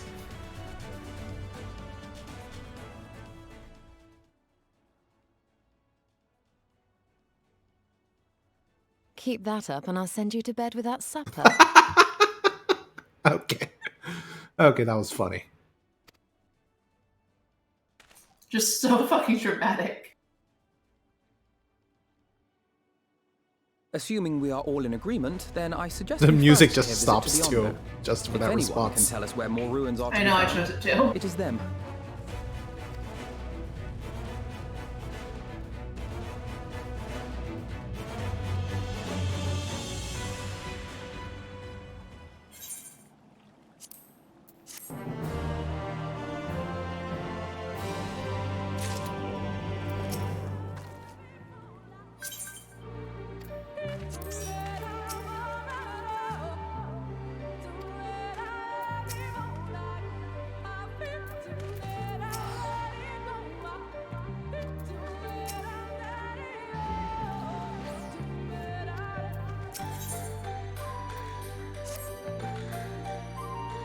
Alphinaud has arrived of it. Let us pay a visit to the Ondo. We should speak with Tolsh's Ath first. As chieftain, he is doubtless privy to a great many secrets.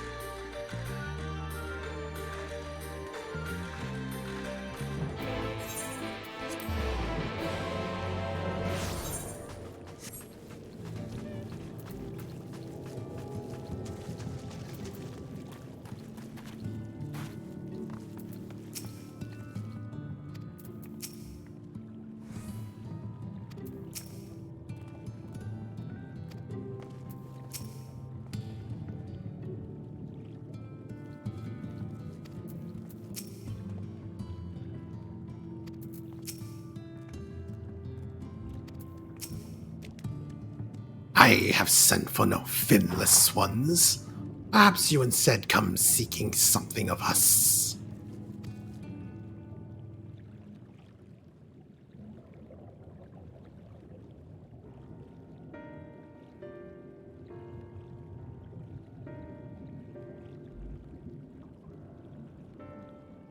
Ruins which your kind have yet to explore, I see. I know of one such place.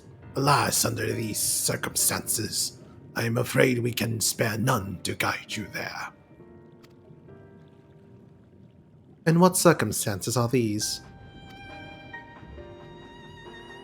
Rather than hunt for their own meals, the Benthos have pillaged our stores of Maniri liver. They must be replenished with haste. The Benthos, a particularly violent tribe of Ondo, if I recall. A band of bottom feeders. We all lost much in the flood. But while others work to rebuild, they resort to thievery and murder. Revenge, they call it, when they prey upon your kind. But do not be fooled. They care not who they harm, whether we are the warriors to challenge them. This is not the first time they have stolen from us, but there is no resource more precious than liver. All must dedicate themselves to the hunt. Unless, of course, we were to reclaim the livers for you. It seems a fitting payment for vital information, does it not? Moreover, one could argue that by employing Bismarck to reach these depths, thereby driving back the waters, we are in part responsible for the deeds of those driven to desperate ends by the changing climes.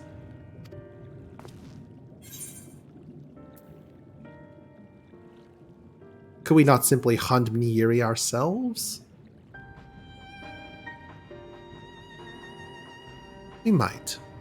But that wouldn't discourage the Benthos from stealing from the Ondo again now, would it? Reclaiming the stores it is then.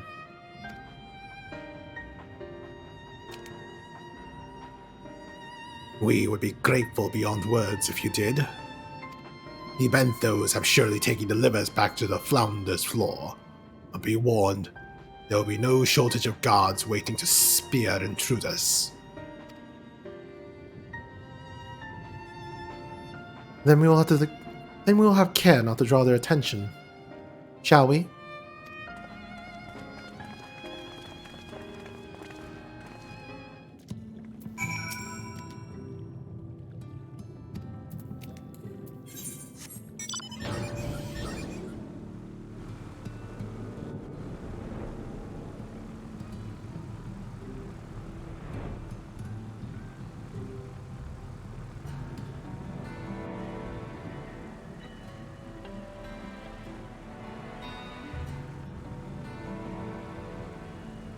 You already unlocked all of this map, sorry? Yep.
Thrusting your hand to each sack in turn, you find that all are filled with wheat from down to the bottom.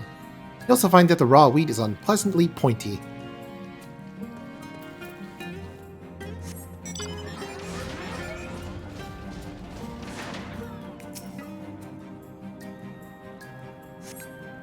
On cursory sniff, you detect faint aroma of fresh oranges, a far cry from the rather memorable scent of Niyiri liver.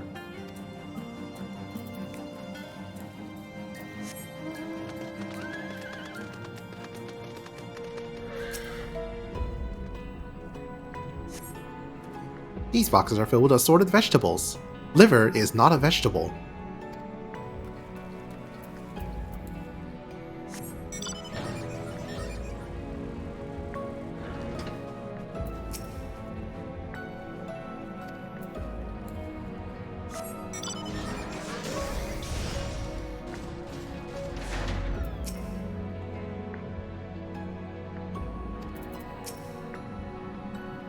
The shoe bill is staring at Reem.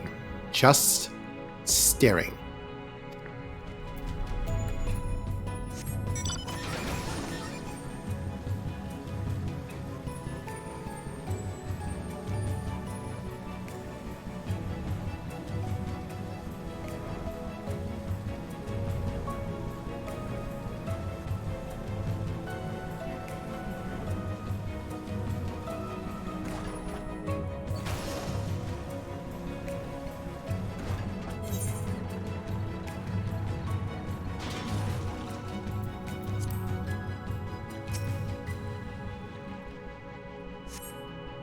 From the squelching noise they make when prodded with and the vile stench, you conclude that these bags are bursting with livers.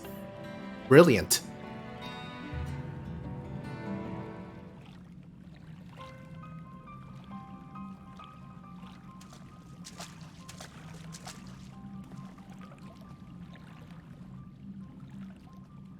Are those them? Yep, they smell like livers and they feel like livers. I'm not gonna taste them. Perhaps you deduced this already, but it seems the Benthos have been raiding Colusian storehouses as well as those of the Ondo. Orange, pumpkins, wheat. We can discuss this after we see the livers safely back to Tol Shisath. It wouldn't do to keep him in suspense.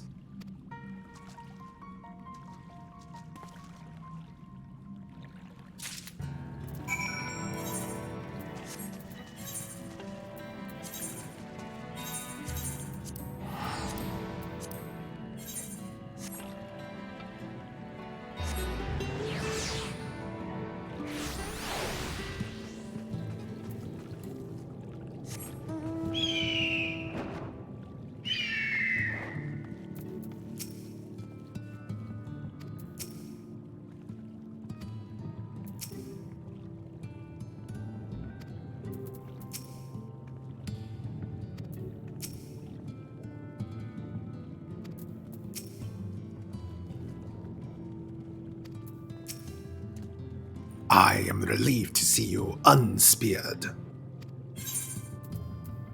Niyiri livers. This bulging sack makes a truly heinous squelching noise as you heft it over your shoulder.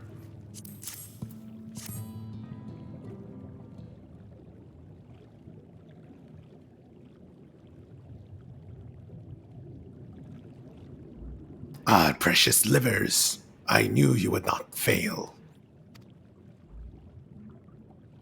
We also found all manner of foodstuffs from Colusia on the Flounder's floor. Tell me, Toshazath, does that seem odd to you? It is brazen, to be sure.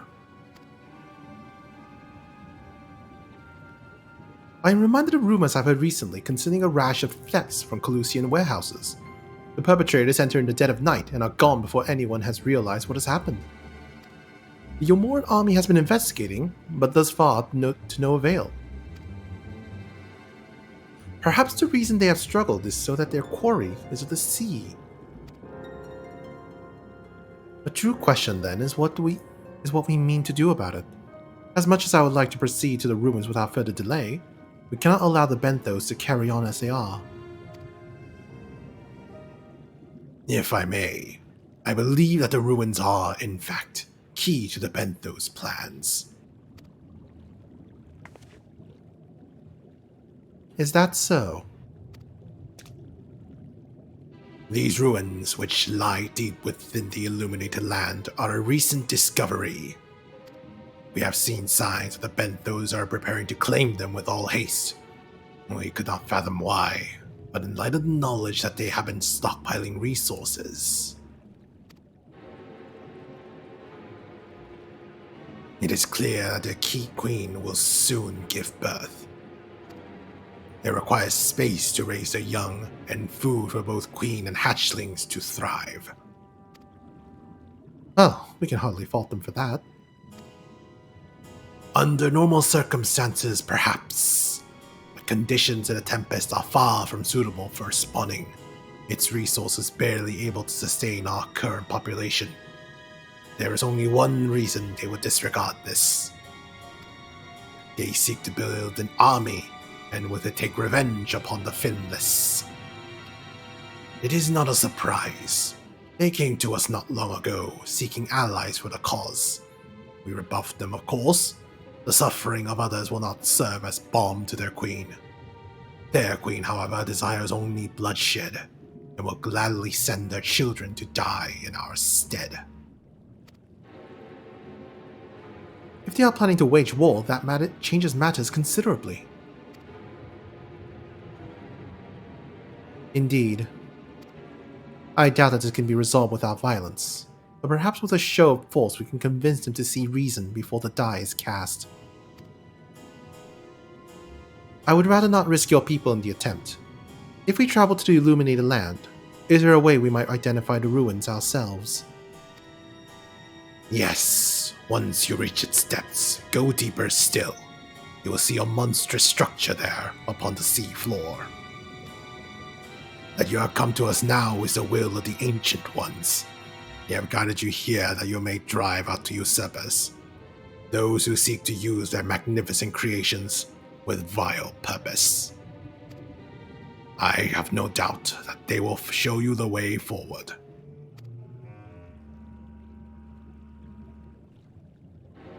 I'm afraid that the dead do not speak quite so clearly. Nevertheless, we shall try not to disappoint.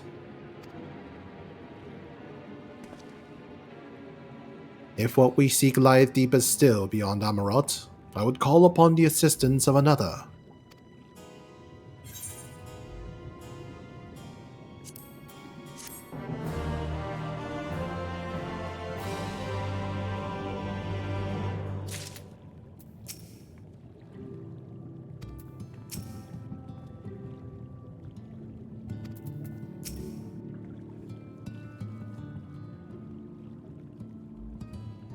You're right, you say, why can't we have a simple, straightforward adventure for once?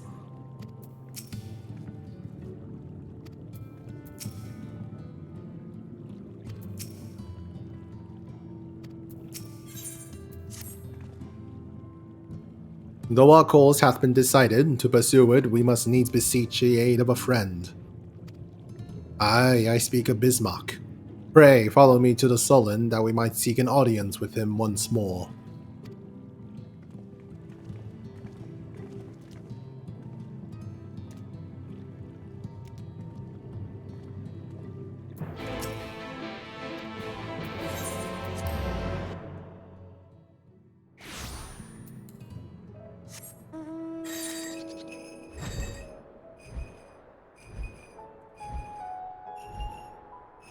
I'm gonna be right back and get some water. Okay.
Okay, I'm back. Welcome back.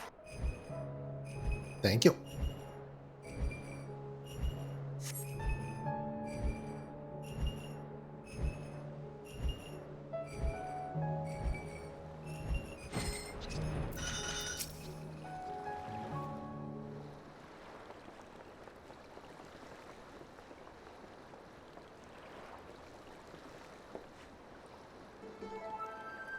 From here, we press onward to the Isle of Ken.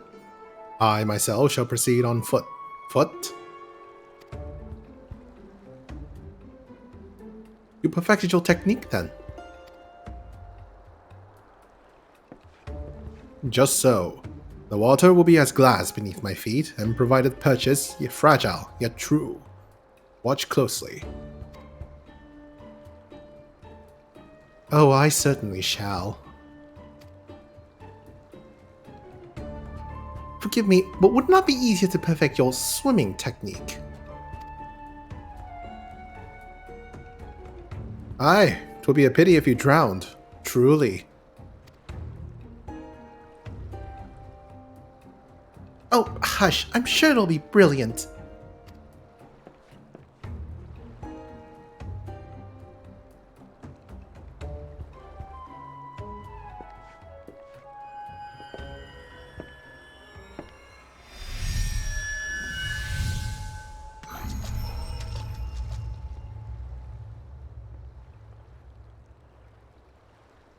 He's done it!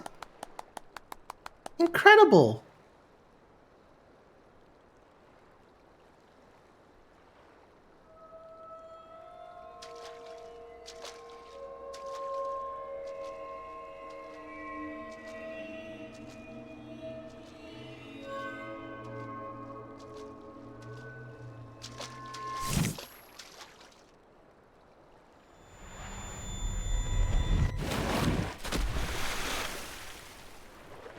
Urianger!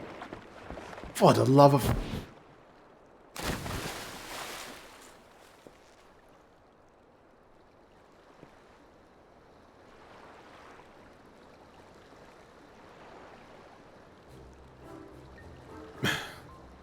Mine apologies.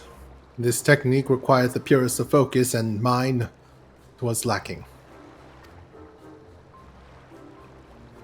To perfect this magic, I went so far as to deal with the Fuath, and with their aid, mine efforts finally met with success, albeit on a single occasion.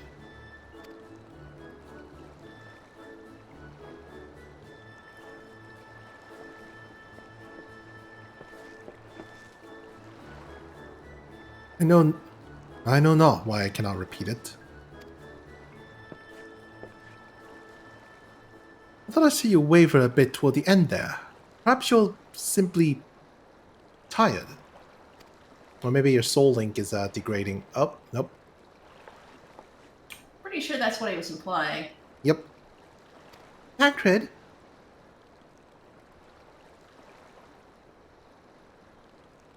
It's nothing to worry about. Only a dizzy spell. Though it may not be wise to go for another swim just now.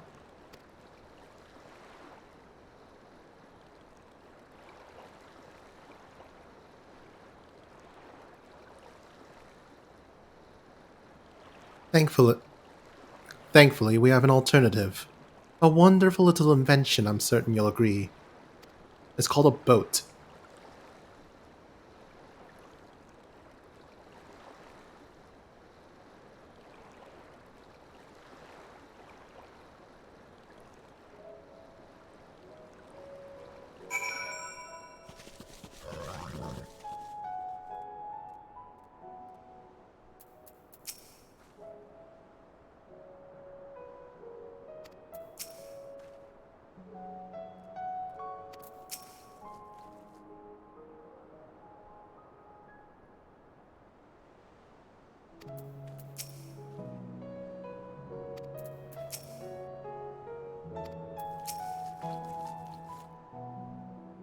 I will petition Bismarck's aid on our behalf.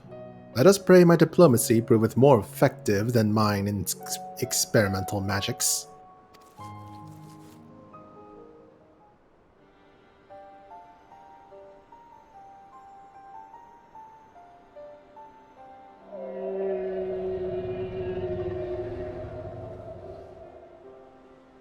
You speak with the voice of the king, little neighbors. I will not deny you.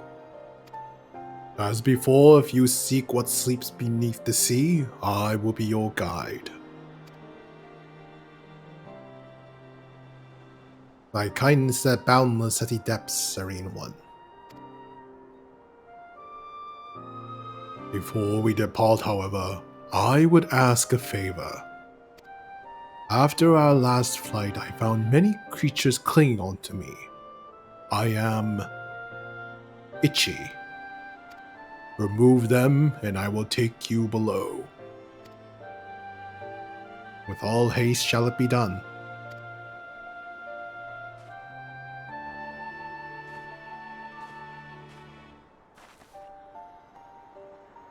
So, did he agree? Aye, though I agree to a favor in kind. Regrettably, 'tis not one I possess the power to grant. Bismarck hath asked us to cleanse his underbelly of barnacles. Alas, one must needs dive beneath the surface to do so.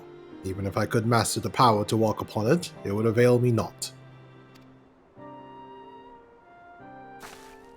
Oh, for heaven's sake, is that all?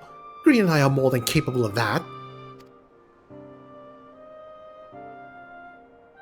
With the Kojin's blessing, we'll have done it within moments. Better that than standing here and listening to this nonsense. I'll take the right, you take the left. Now go!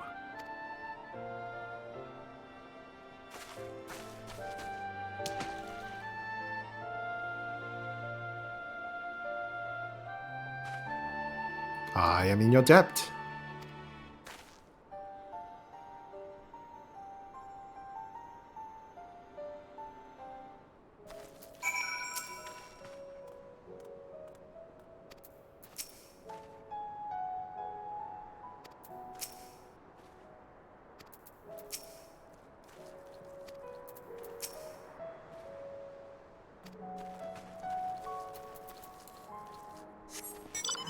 Remove tenacious barnacles.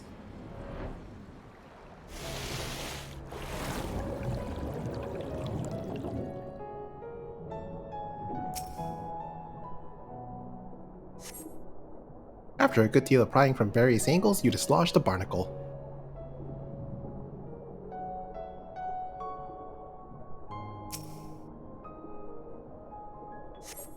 After a good deal of prying from various angles, you dislodge the barnacle.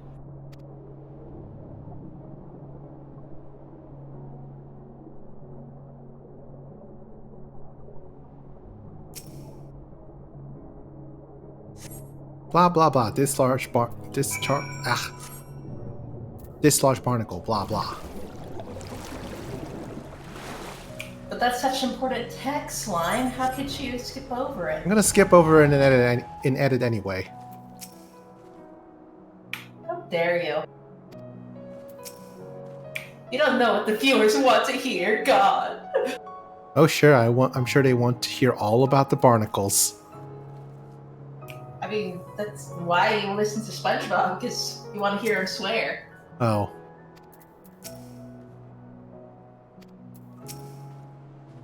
But they already had an episode about that. Yeah, that was a good one. Thine efforts are most You know. Thine efforts are most sincerely appreciated. I will inform Bismarck that we may depart without further delay.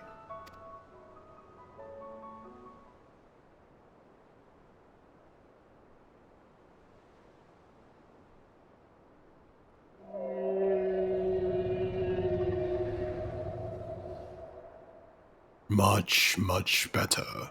Thank you, little neighbors. I remember, a long time ago, another did this favor for me.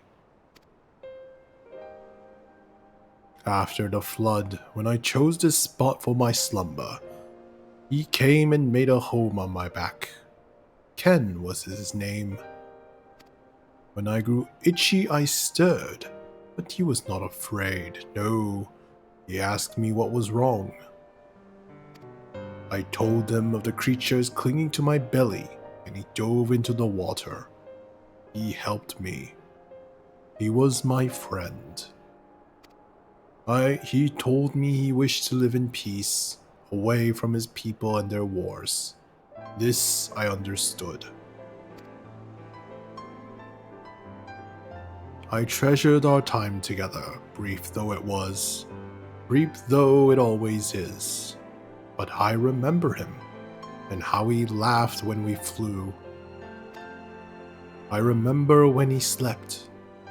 I too slept that day, and many days since. But the light fades and the darkness returns. Ken sleeps, but in memory he laughs, and together we fly. And I am here. I am awake. It feels good to speak and to be heard again. But shame others cannot understand me. If thou art willing to learn, I would gladly teach thee the language of man.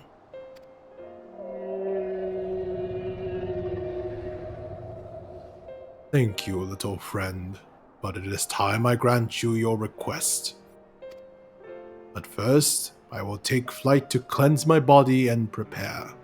The dive will be swift, and I would not have you struck by errant debris.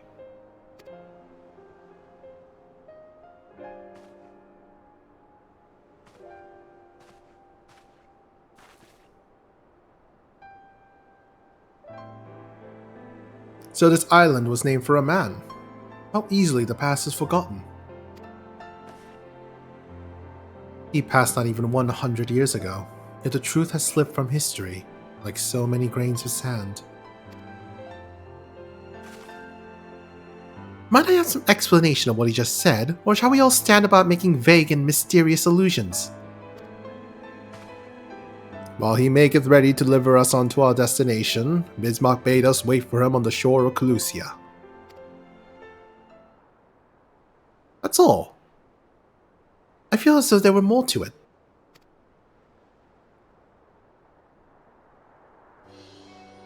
Indeed there was, but it hath no bearing on the task at hand. I should be glad to share the rest with you anon.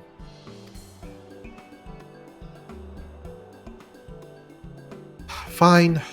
Later then.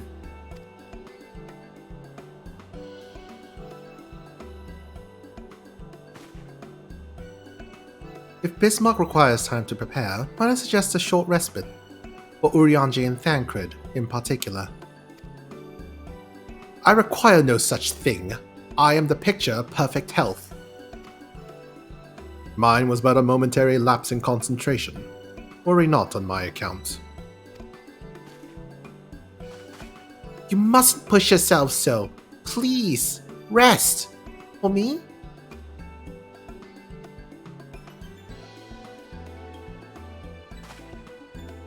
Oh, all right, if you insist.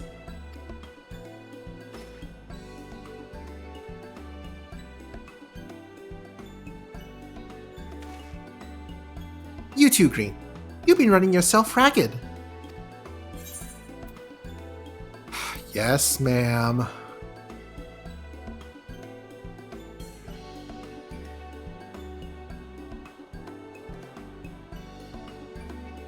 In that case, I shall leave the old men in your care. The rest of us will meet you at the Spirit Hall anon.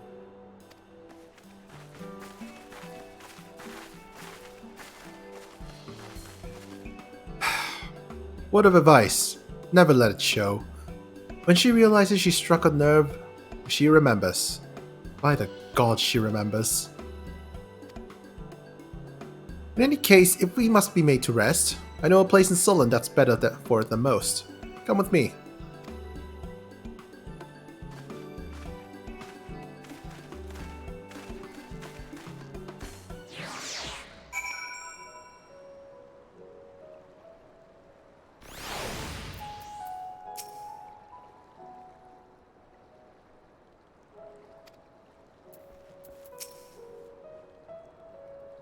May as well have a seat. Wouldn't want our elderly knees to give out.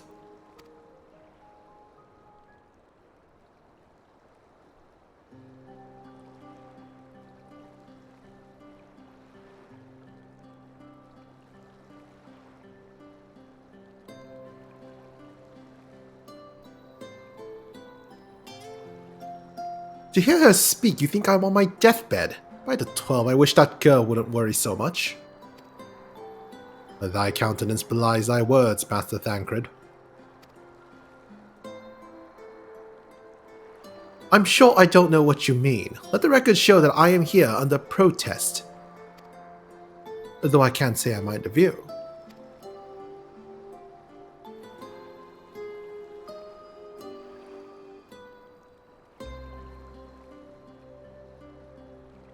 And if the abundance of anglers is of any indication, even an amateur might land an impressive catch. Shall we try our hands at it?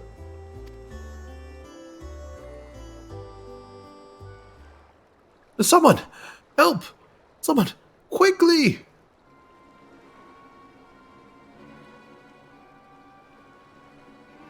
It's Nightshade! We was attacked on the road for Crystarium. Barely escaped with me life. I suppose we might have predicted this.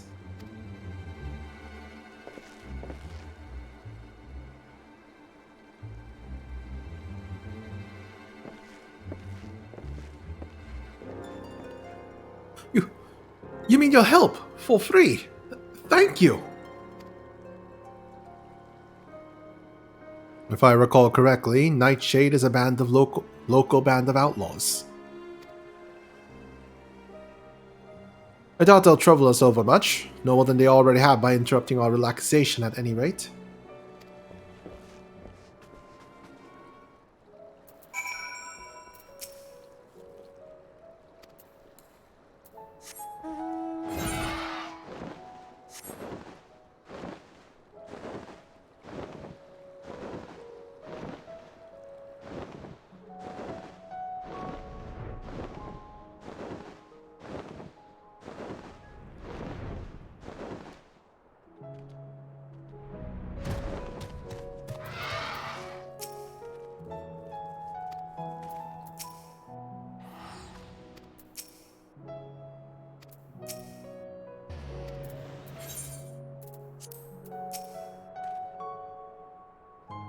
These two have matters well in hand by the looks of it.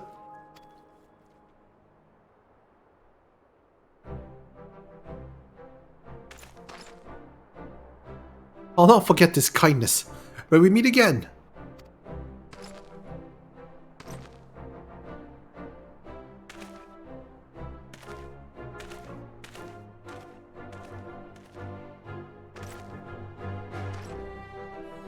Is that you, sir? Don't tell me we just deprived that poor fellow the honor of being rescued by the Warrior of Darkness. We had no idea you were in the area. Fancy meeting us again so soon, eh? Why, I believe I even recognize your companion. Yes! From the infirmary. You had a message for the Crystal Exarch, did you not? Good to see you back on your feet. On patrol, no less. Oh, it's nothing as official as all that. Strictly speaking, we're off duty, but as we had a free moment, we thought we'd give a few of the less traveled roads a look. The guards don't have enough hands to patrol them regularly, you see. That's admirable. There are few so devoted to their duty, in Lakeland or beyond.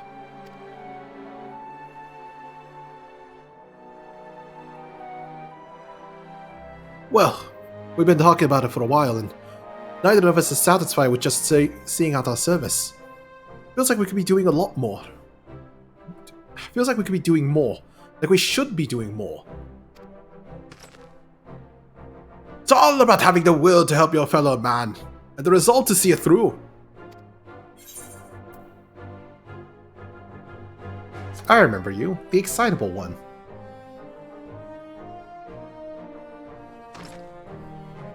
Sorry, sir. I got overexcited the other day. Couldn't get my words out. The name's Vonard, sir. I want the guards don't want to just protect Lakeland. I want to protect the lot, like the Warriors of Light.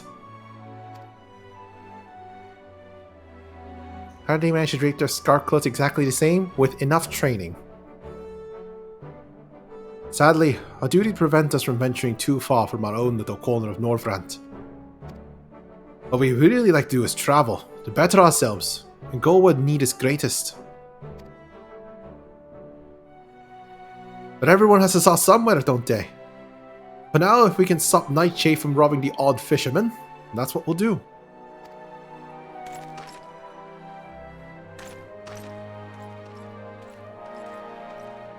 Looks like bed corners for the military? I assume so, yes. Uniforms are important. Either that or the scarf cloaks come tacked on like that when they're made. Well, well. Future heroes are the first, do you think?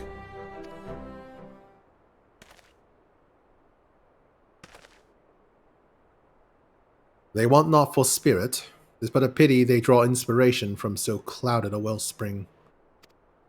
Yet it availeth us not to fret in idleness. We must needs press on if we are to bring Elidibus's schemes to light.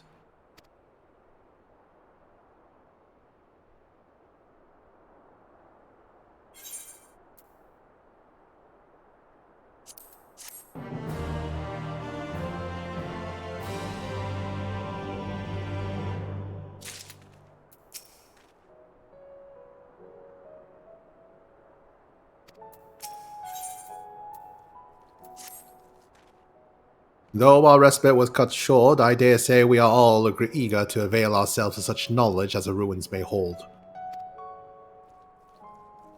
Aye, and I doubt further contemplation of Elidibus's machinations will be conducive to relaxation. We may as well make for the spirit hole now, a split hole.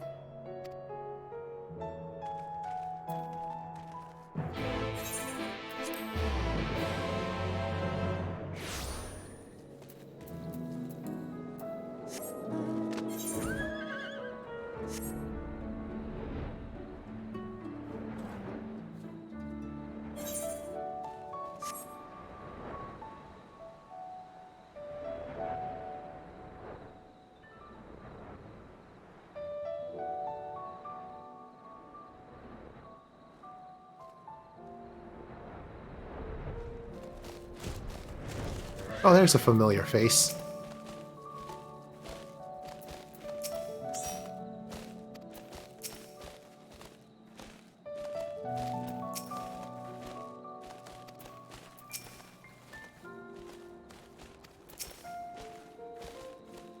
All are present. Now we need but await Bismarck's coming.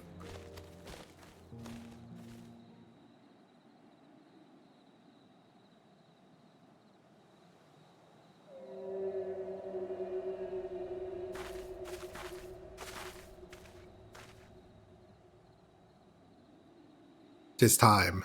Ray, make ready."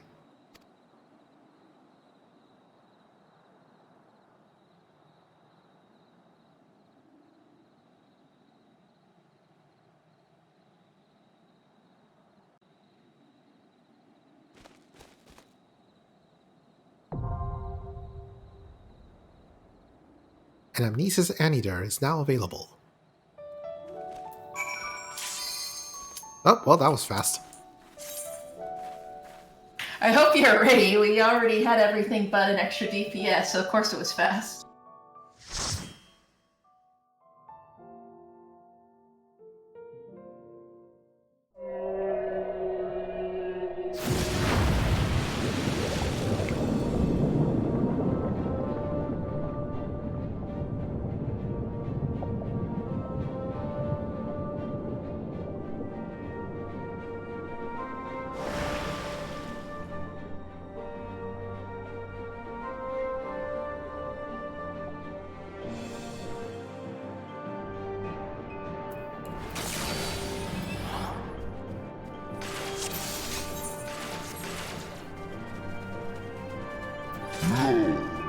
Alla eslor wislon.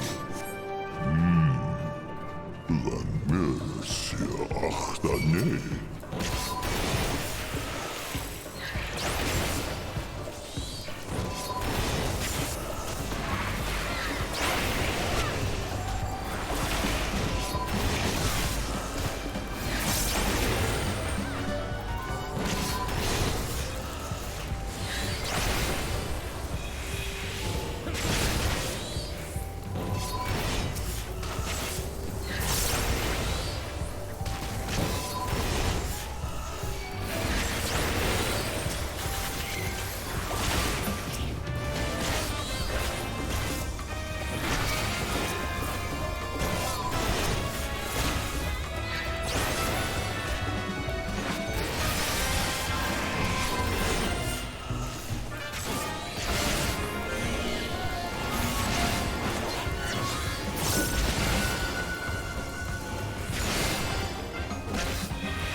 I like this jazzy music.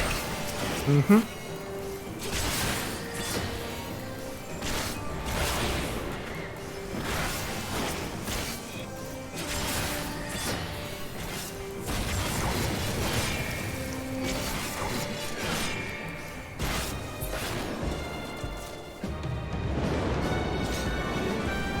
Adar morech, von Shachal Elafshi.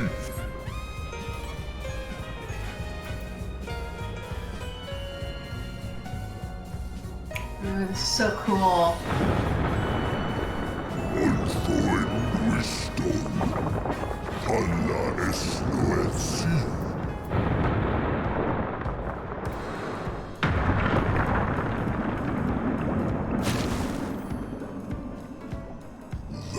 Vanis.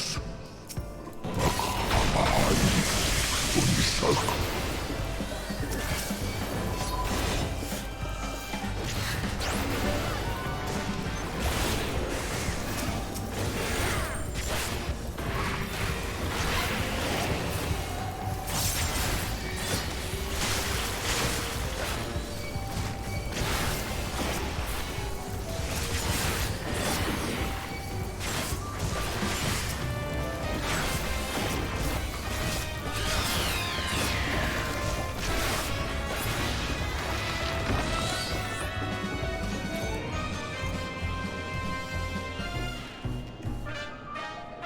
Incoming!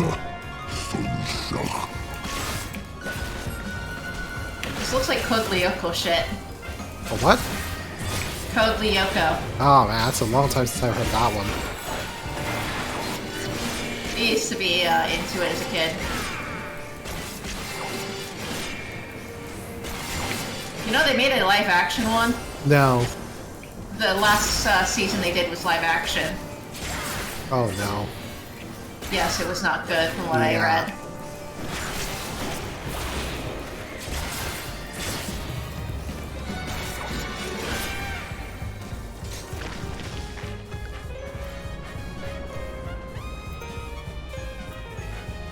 Feragan. Vanda MC. Look at you. His breathing's out of Japanese.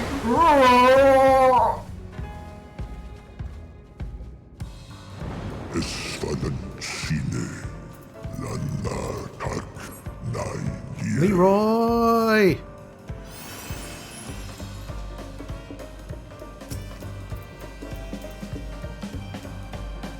Oh god, what is that thing?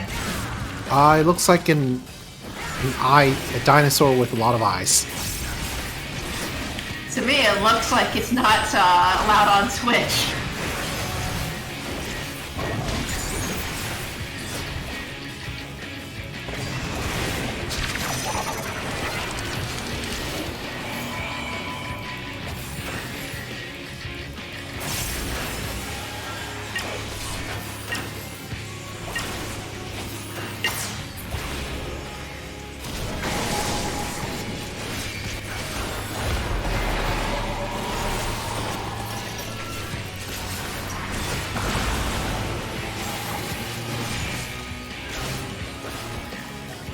Oh, that was terrible on my part.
God damn it.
So what's the order of the like red and blue attacks? Which went to the ground first, or? Yeah.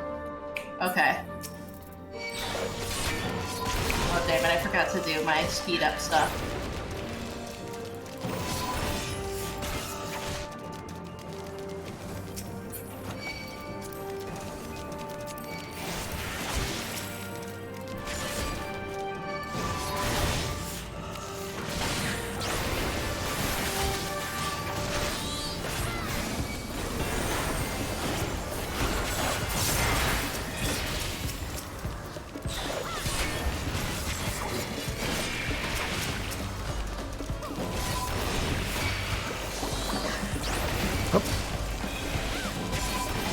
Why is that guy going for the sun?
Oh, that felt like a short duty. Yeah, I guess it's gonna be a hardcore boss fight, maybe? Yeah, probably because we spent so much time on the first part, on the Bismarck.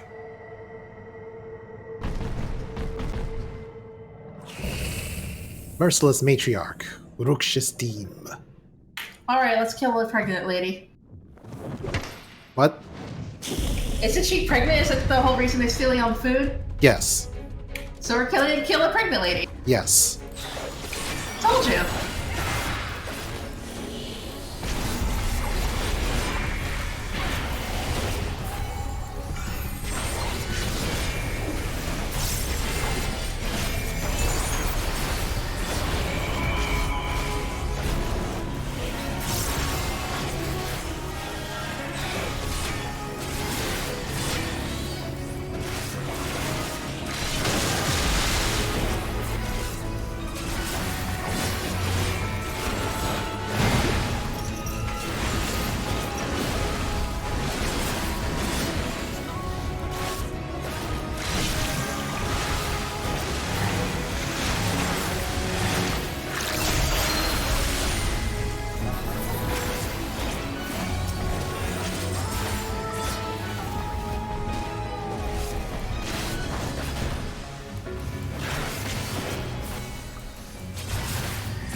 Oh, I have to stand on this.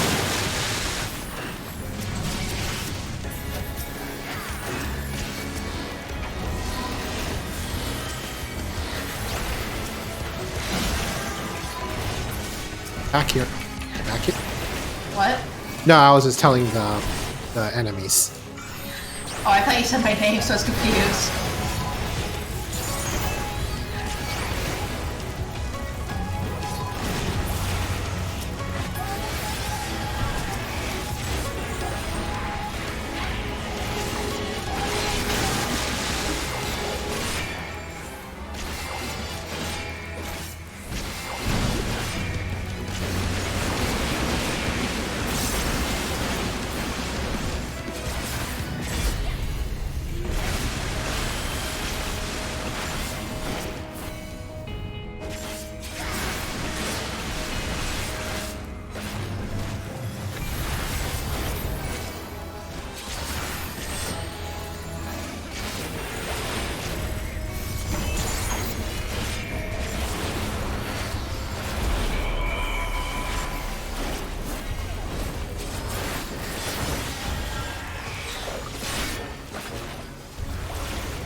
Victory!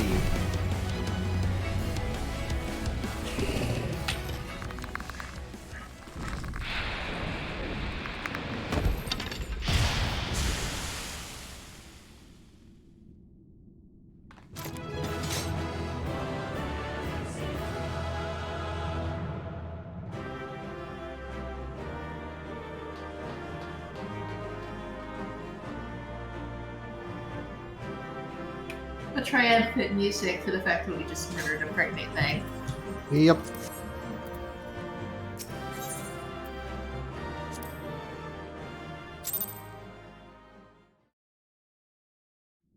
Is that eye creature what started the pregnancy? This structure must have served an important function. And here are yet more crystals. Probably just whatever was inside this place. Whatever experiments the I too Asians noted did. the crystal repository on the way. Well, the Benthos whatever seem the to Asians. employ them in their spellcasting. The giant people.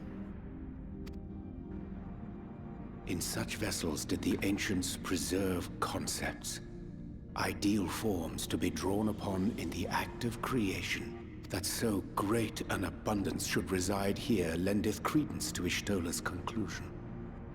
This facility held great significance.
So, it was they who first summoned Hydaelyn. Their discussion did seem to imply as much, yes. I cannot say I have ever heard of this Venar before. For a certainty, Emet-Selch never uttered the name, speak though he did of the schism which Zodiark's advent wrought upon mankind. Some were of the viewpoint that his power must needs be restrained. And to that end did they call forth she who would serve as his shackles.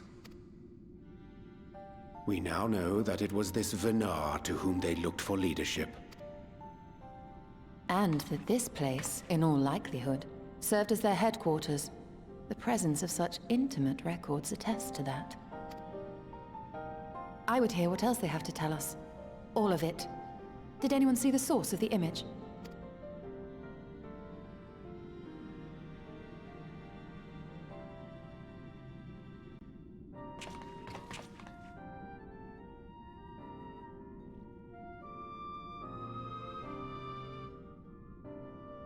The device there?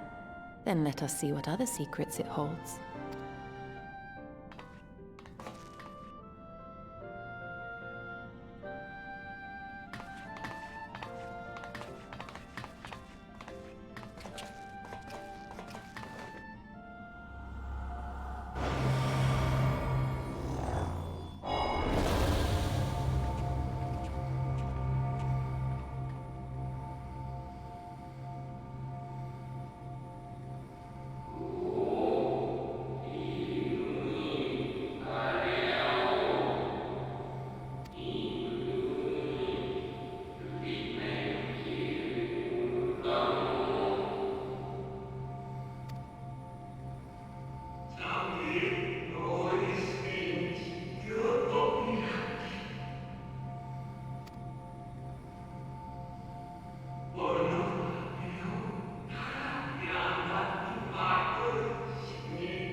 Oh, that has some implications.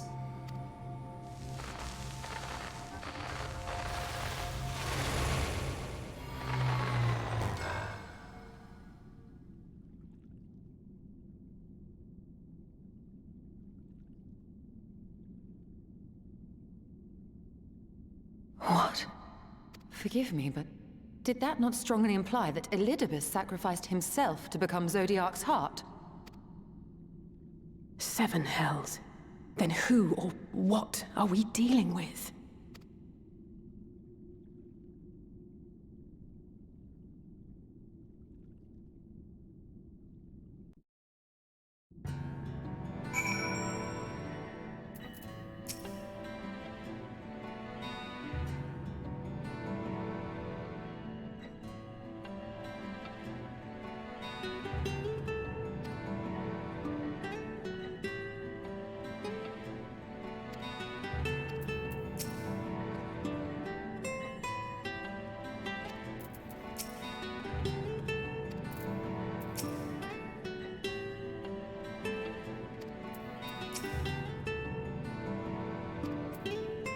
Maybe it's another Ascian taking the body of Elidibus.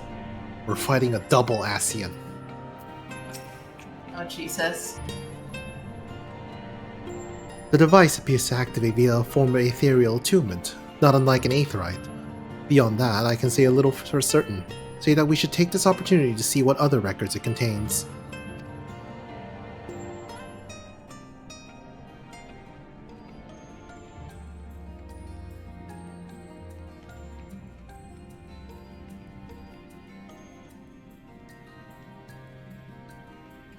No response. Confound it.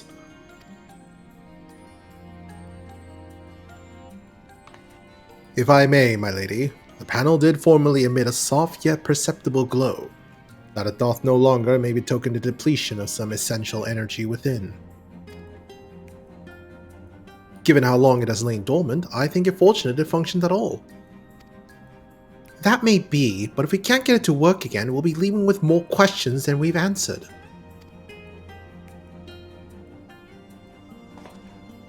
The white-robed emissary hath ever named itself Elidibus, yet if the shade spoke true, Elidibus ceased to be ere even the sundering came to pass.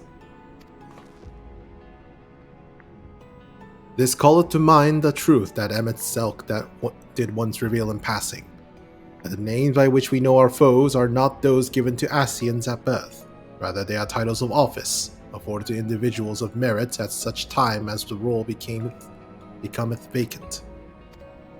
Perchance the Elidibus at Zodiac's heart and the emissary with whom we are acquainted be not one and the same, but predecessor and successor.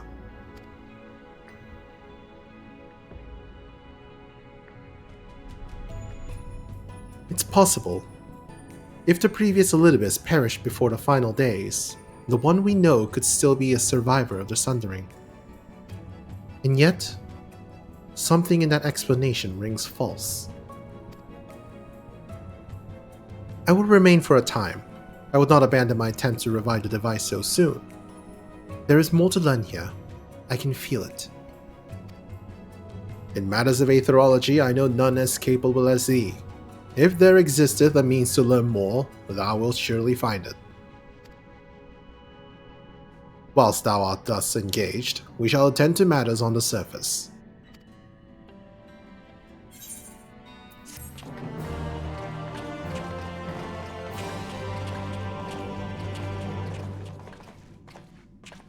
You may now enter your Anamnesis Anteater with a party of NPC avatars. To make use of this feature, open the Trust interface located under the Duty in the main menu. I really need to start doing those.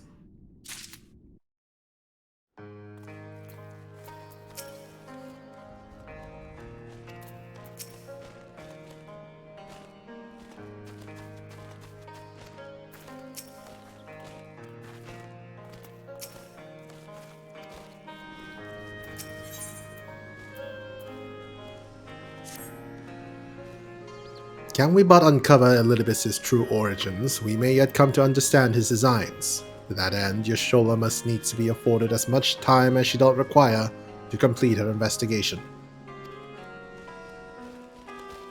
To the extent that such things are within our control, yes. Speaking of which, perhaps we might trouble the XIV for news of his progress with the spirit vessel.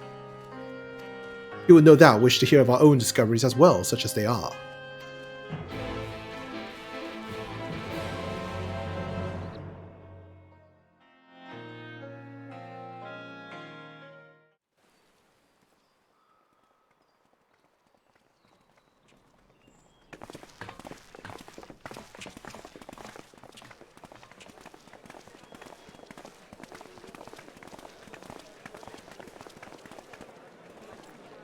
Dare I ask what's going on? Ah, excellent timing. For me, in any case. We have a problem. The vast majority of those gathered here are presently in the employ of the Guard or else one of the facets, and no longer wish to be so. In principle, all are free to change vocation at any time. But a city does require a certain number of people in these positions if it is to continue to function. For the moment, I have asked them to postpone their resignation until such time as replacements can be found. As you may have surmised, we have the Warrior of Light to thank for this. It's you! The Warrior of Darkness!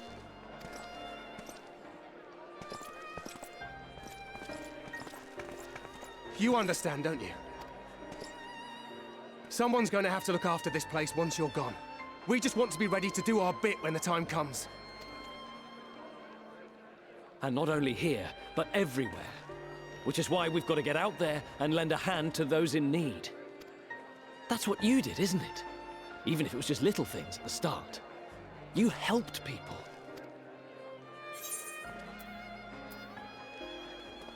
Well, yes.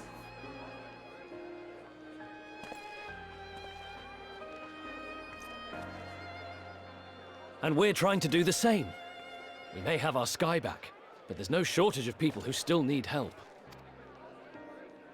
If we follow in your footsteps, then I choose to believe we too can be heroes one day. Even warriors of light.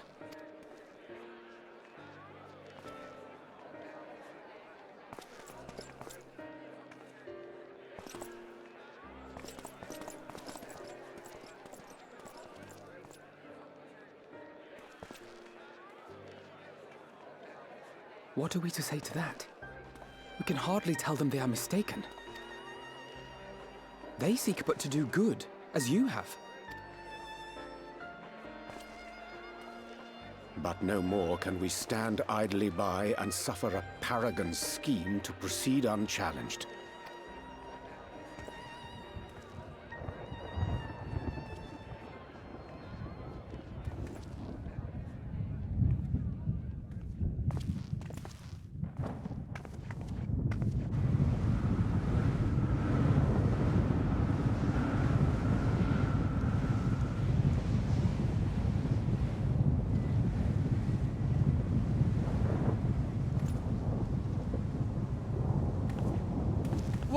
What's happening to the sky?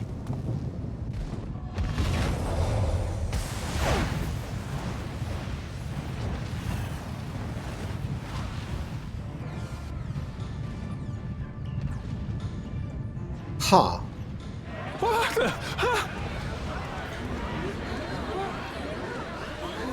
Wicked White. Oh no.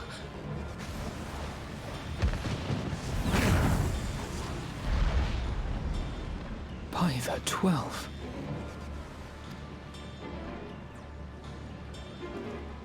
A star shower.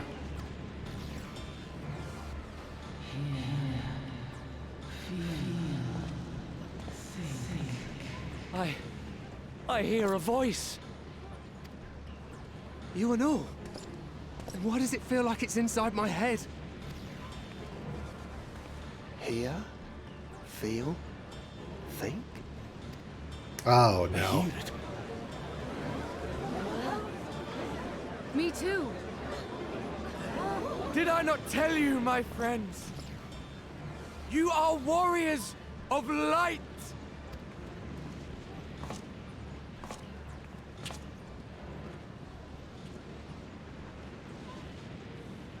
You're back!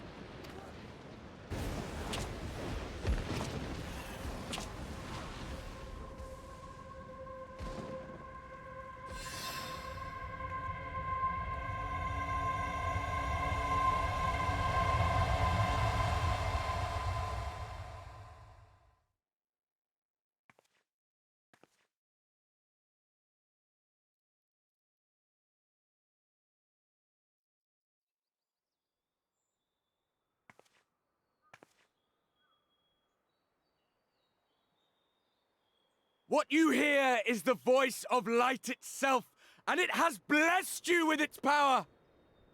Welcome to the fold! I'm a warrior of light. I've been chosen? Can it be? Me, a hero.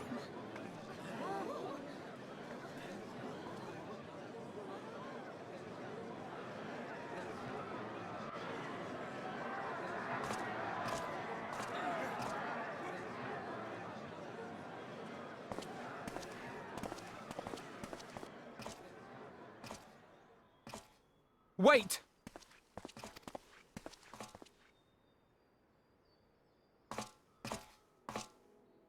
The falling stars, were they your doing?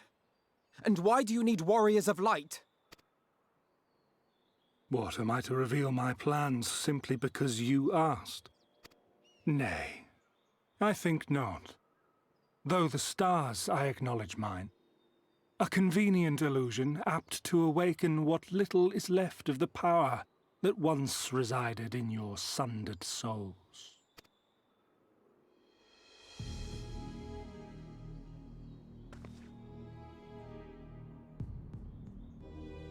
That which you and yours call the echo. And an echo it is, of a symphony, but a fraction of what men in their completeness once possessed.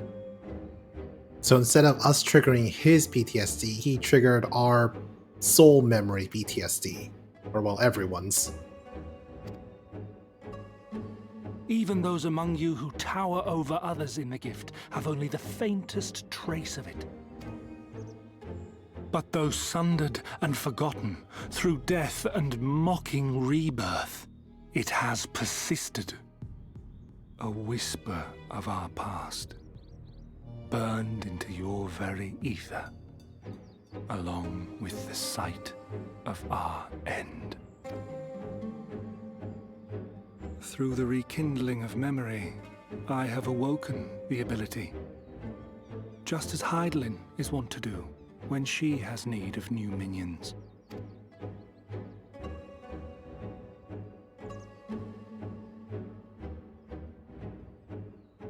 The Echo hath ever been thought a gift from Heidelin, a boon granted solely to her chosen.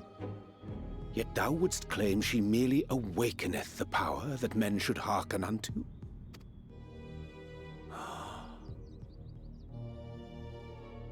Her voice.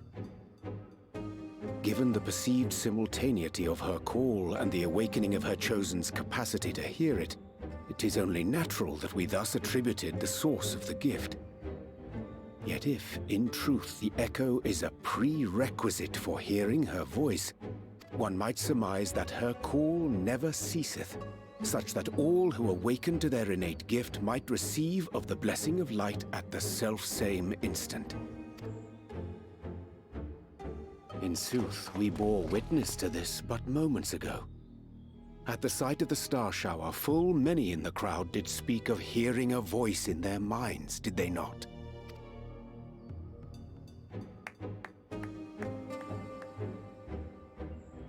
Just so.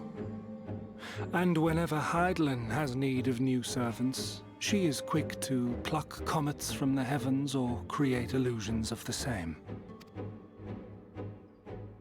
Why then didst thou conjure this vision, full knowing that thine age-old foe would thus claim those awakened to the gift? Foe? You must be mistaken. As you see, I am a warrior of light. And together with my comrades in arms, I shall save the world. Just like you.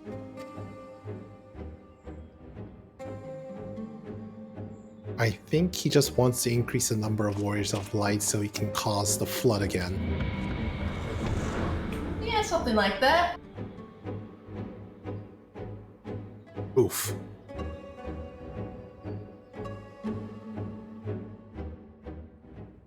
Well, to go back to your question, I think it just depends how much magic a person has before technology is involved.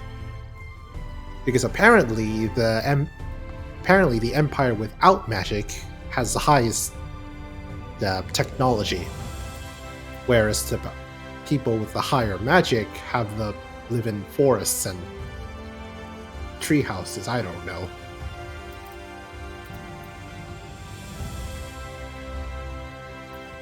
So maybe technology and magic is just an inverse correlation in Final Fantasy.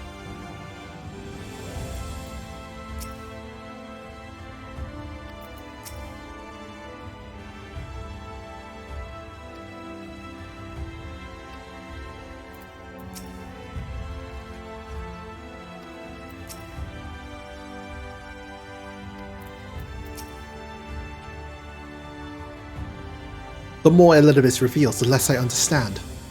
But that he has made a fine mess of things is plain.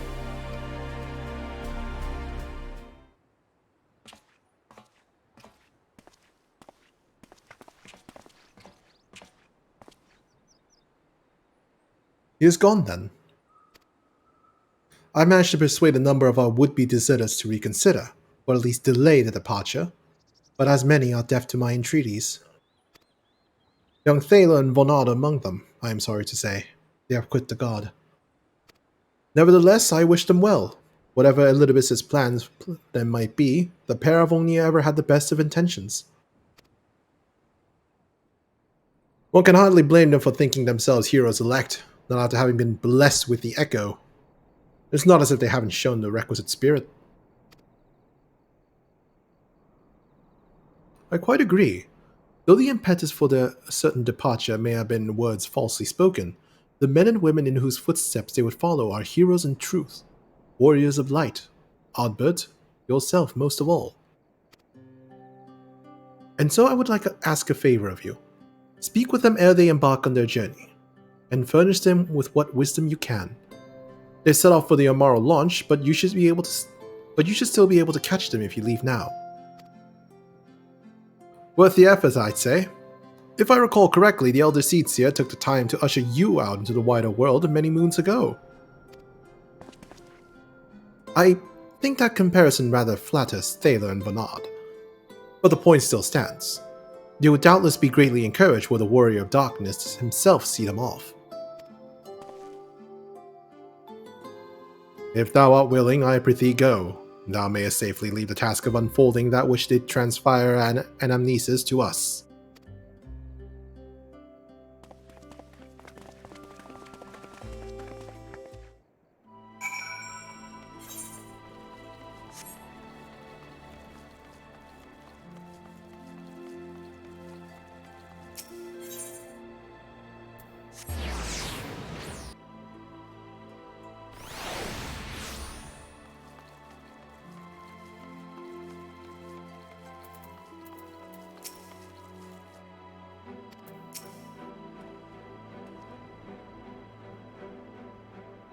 You again. I mean, it's you, sir. Sorry. It's been a funny old day.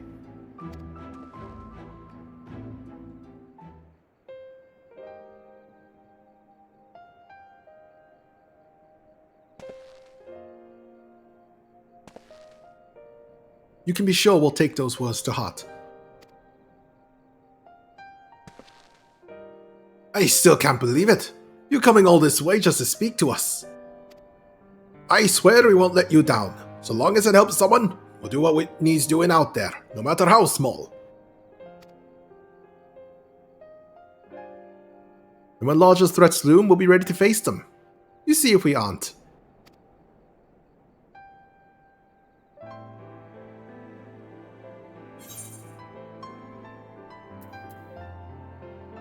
The past shall ever be revealed to those who are true of heart.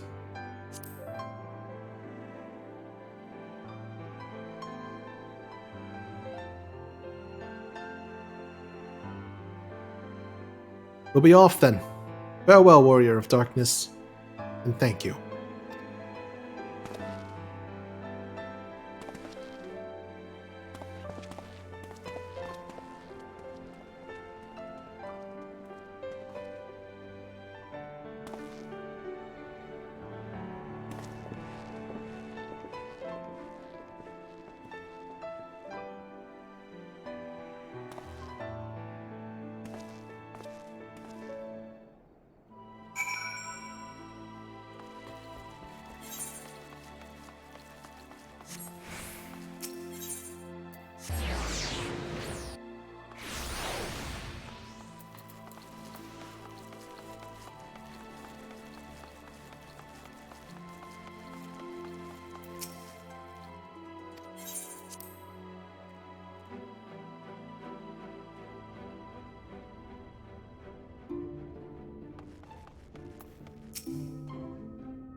Thank you for making the effort.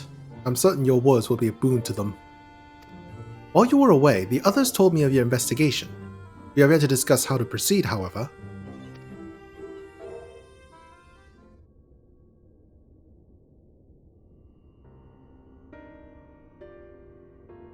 While your findings in Anamnesis and Anidash do raise important questions as to the identity of our adversary, we are no longer closer to discerning his design, nor do I know of any potential avenue of investigation. For which reason, we must needs trust to Ystola's ingenuity and wait for her efforts to revive the Ancient's device to bear fruit. What if I were to attempt to follow the emissary? Elusive as he is, his plan compels him to court public attention. Shouldn't be impossible to find. Especially for one of your experience. It does seem worth the attempt. Then I'll come with you. Safety in numbers.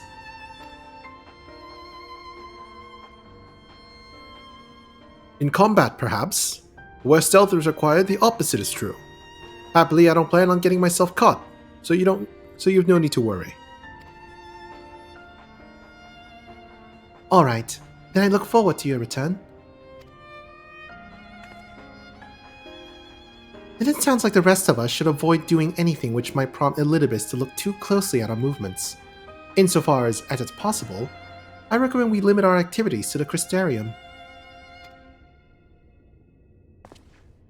Speaking of which, Exoc, might I ask if you made any progress with the spirit vessel? Of course. We are presently studying the principles underpinning memory transference, and I believe nearing the requisite level of understanding. Less hearteningly, practical trials of transference methods suited for use with the vessel have yet to yield satisfactory results, to put it mildly. But there are still many promising possibilities we have yet to test. Indeed. Though it may take some time yet, we are well on our way to a solution. And I shall not rest until one is found.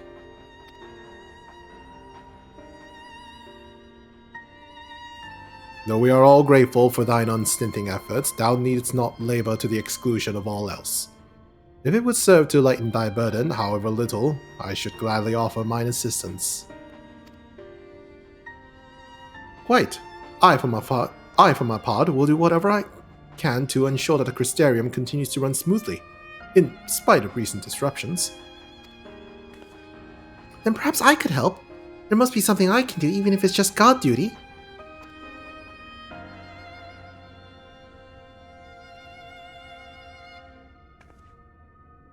Thank you, all of you. I shall breathe easier for your assistance. Of course, on the evidence of the recent past, it will not be long before some new crisis arises to throw our plans into disarray, at which time your services will be in particular demand. That being the case, perhaps you might take this opportunity to retire to your suite of dependents.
To bed.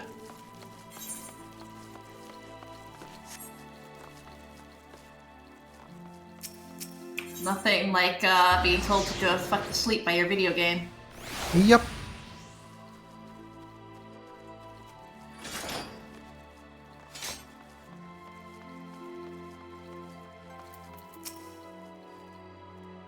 Pleasure as always, Master Slime. I am relieved to see you were unharmed the earlier commotion, though, if I may, you do look somewhat weary. I presume you'll be retiring to your suite.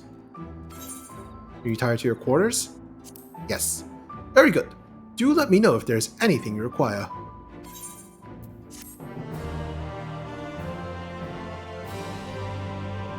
A new eating quest is available from Yalford and Mortsuk.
Master Slime, it's Glenard from the Wandering Stairs.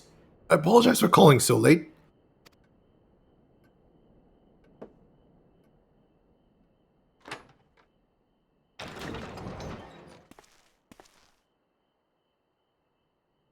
A friend of yours was asking after you.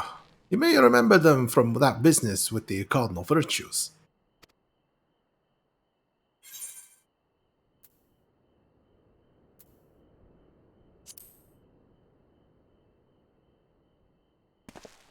Siala.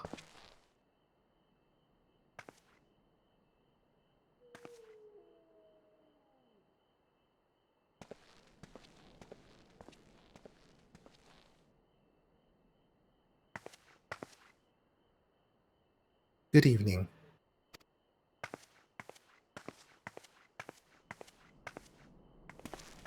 I don't remember her. I chose Lurik. You after you do all the role quests, you unlock her quest line. Ah. I was in the Must have XIV. missed it. I saw everything. Yeah, it's not a feature quest, it's a regular yellow quest. That was Oddbit, and it was not. Twice now he has appeared, calling the people to arms, speaking of heroes.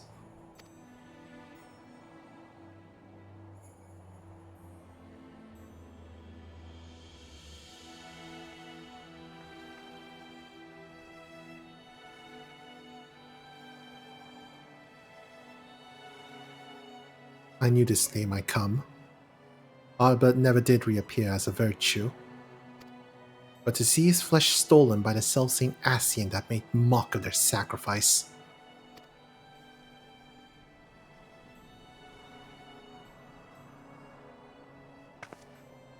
I spent years searching for a means to redeem their legacy. His legacy. And in you I found it. You slew the virtues, reclaimed the stars. You spoke the truth, and the people listened. When I heard our patrons speak of how the Warriors of Light had been their saviors all along, I thought at last, at long last,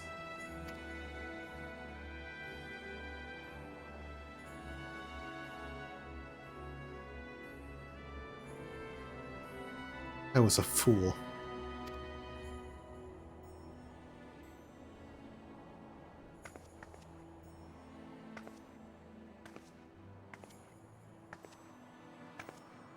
I cannot ask more of you. Not after what you've given, but I must. Set him free. Lay him to rest with the others, in honor and triumph.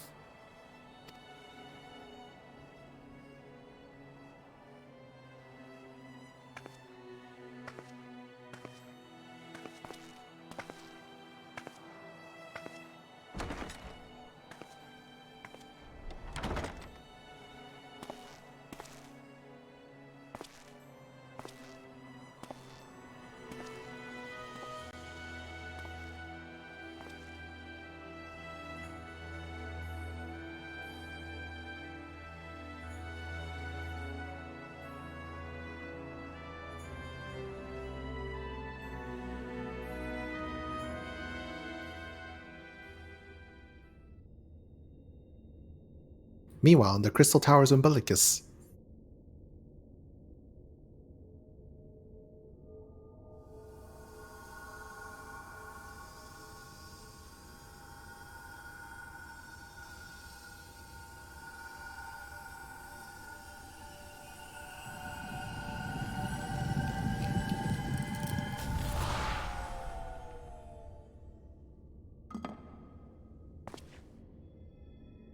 Foiled again.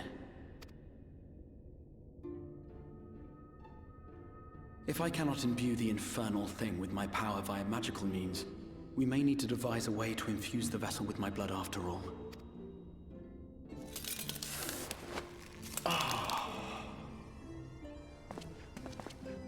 Art thou unwell?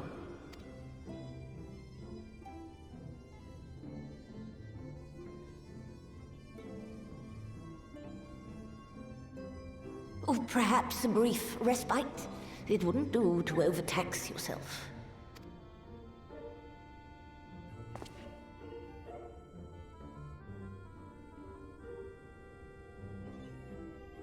I'm fine. And given to stubbornness, I'm afraid. Especially when I have a stake in the outcome.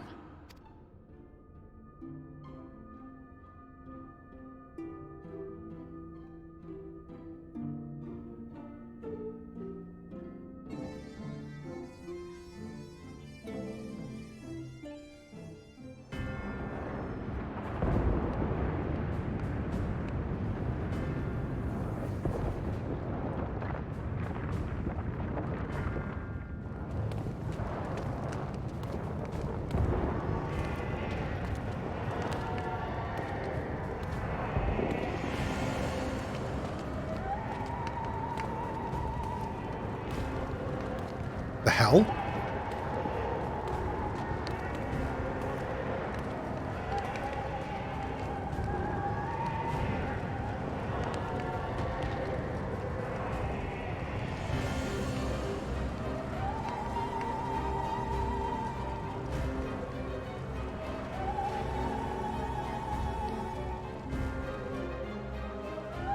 Either Xenos found his own version of the ruins on the source, or... No. Okay, no, it was a dream, I guess. The dream again. Thank God, I was worried that we had a stalker chase us all the way down to the first. Meanwhile, in the source. Thankfully.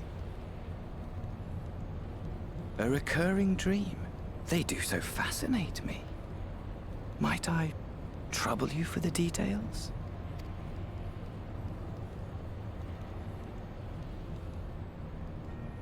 I have always dreamed of it.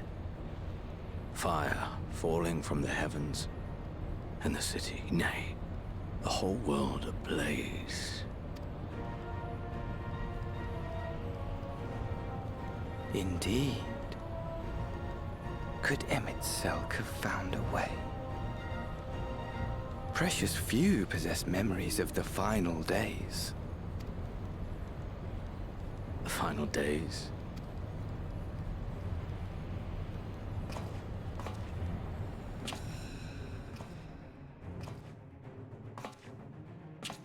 Why, yes. Admittedly, my knowledge is mostly second-hand, but if you are interested, I will gladly tell you the tale.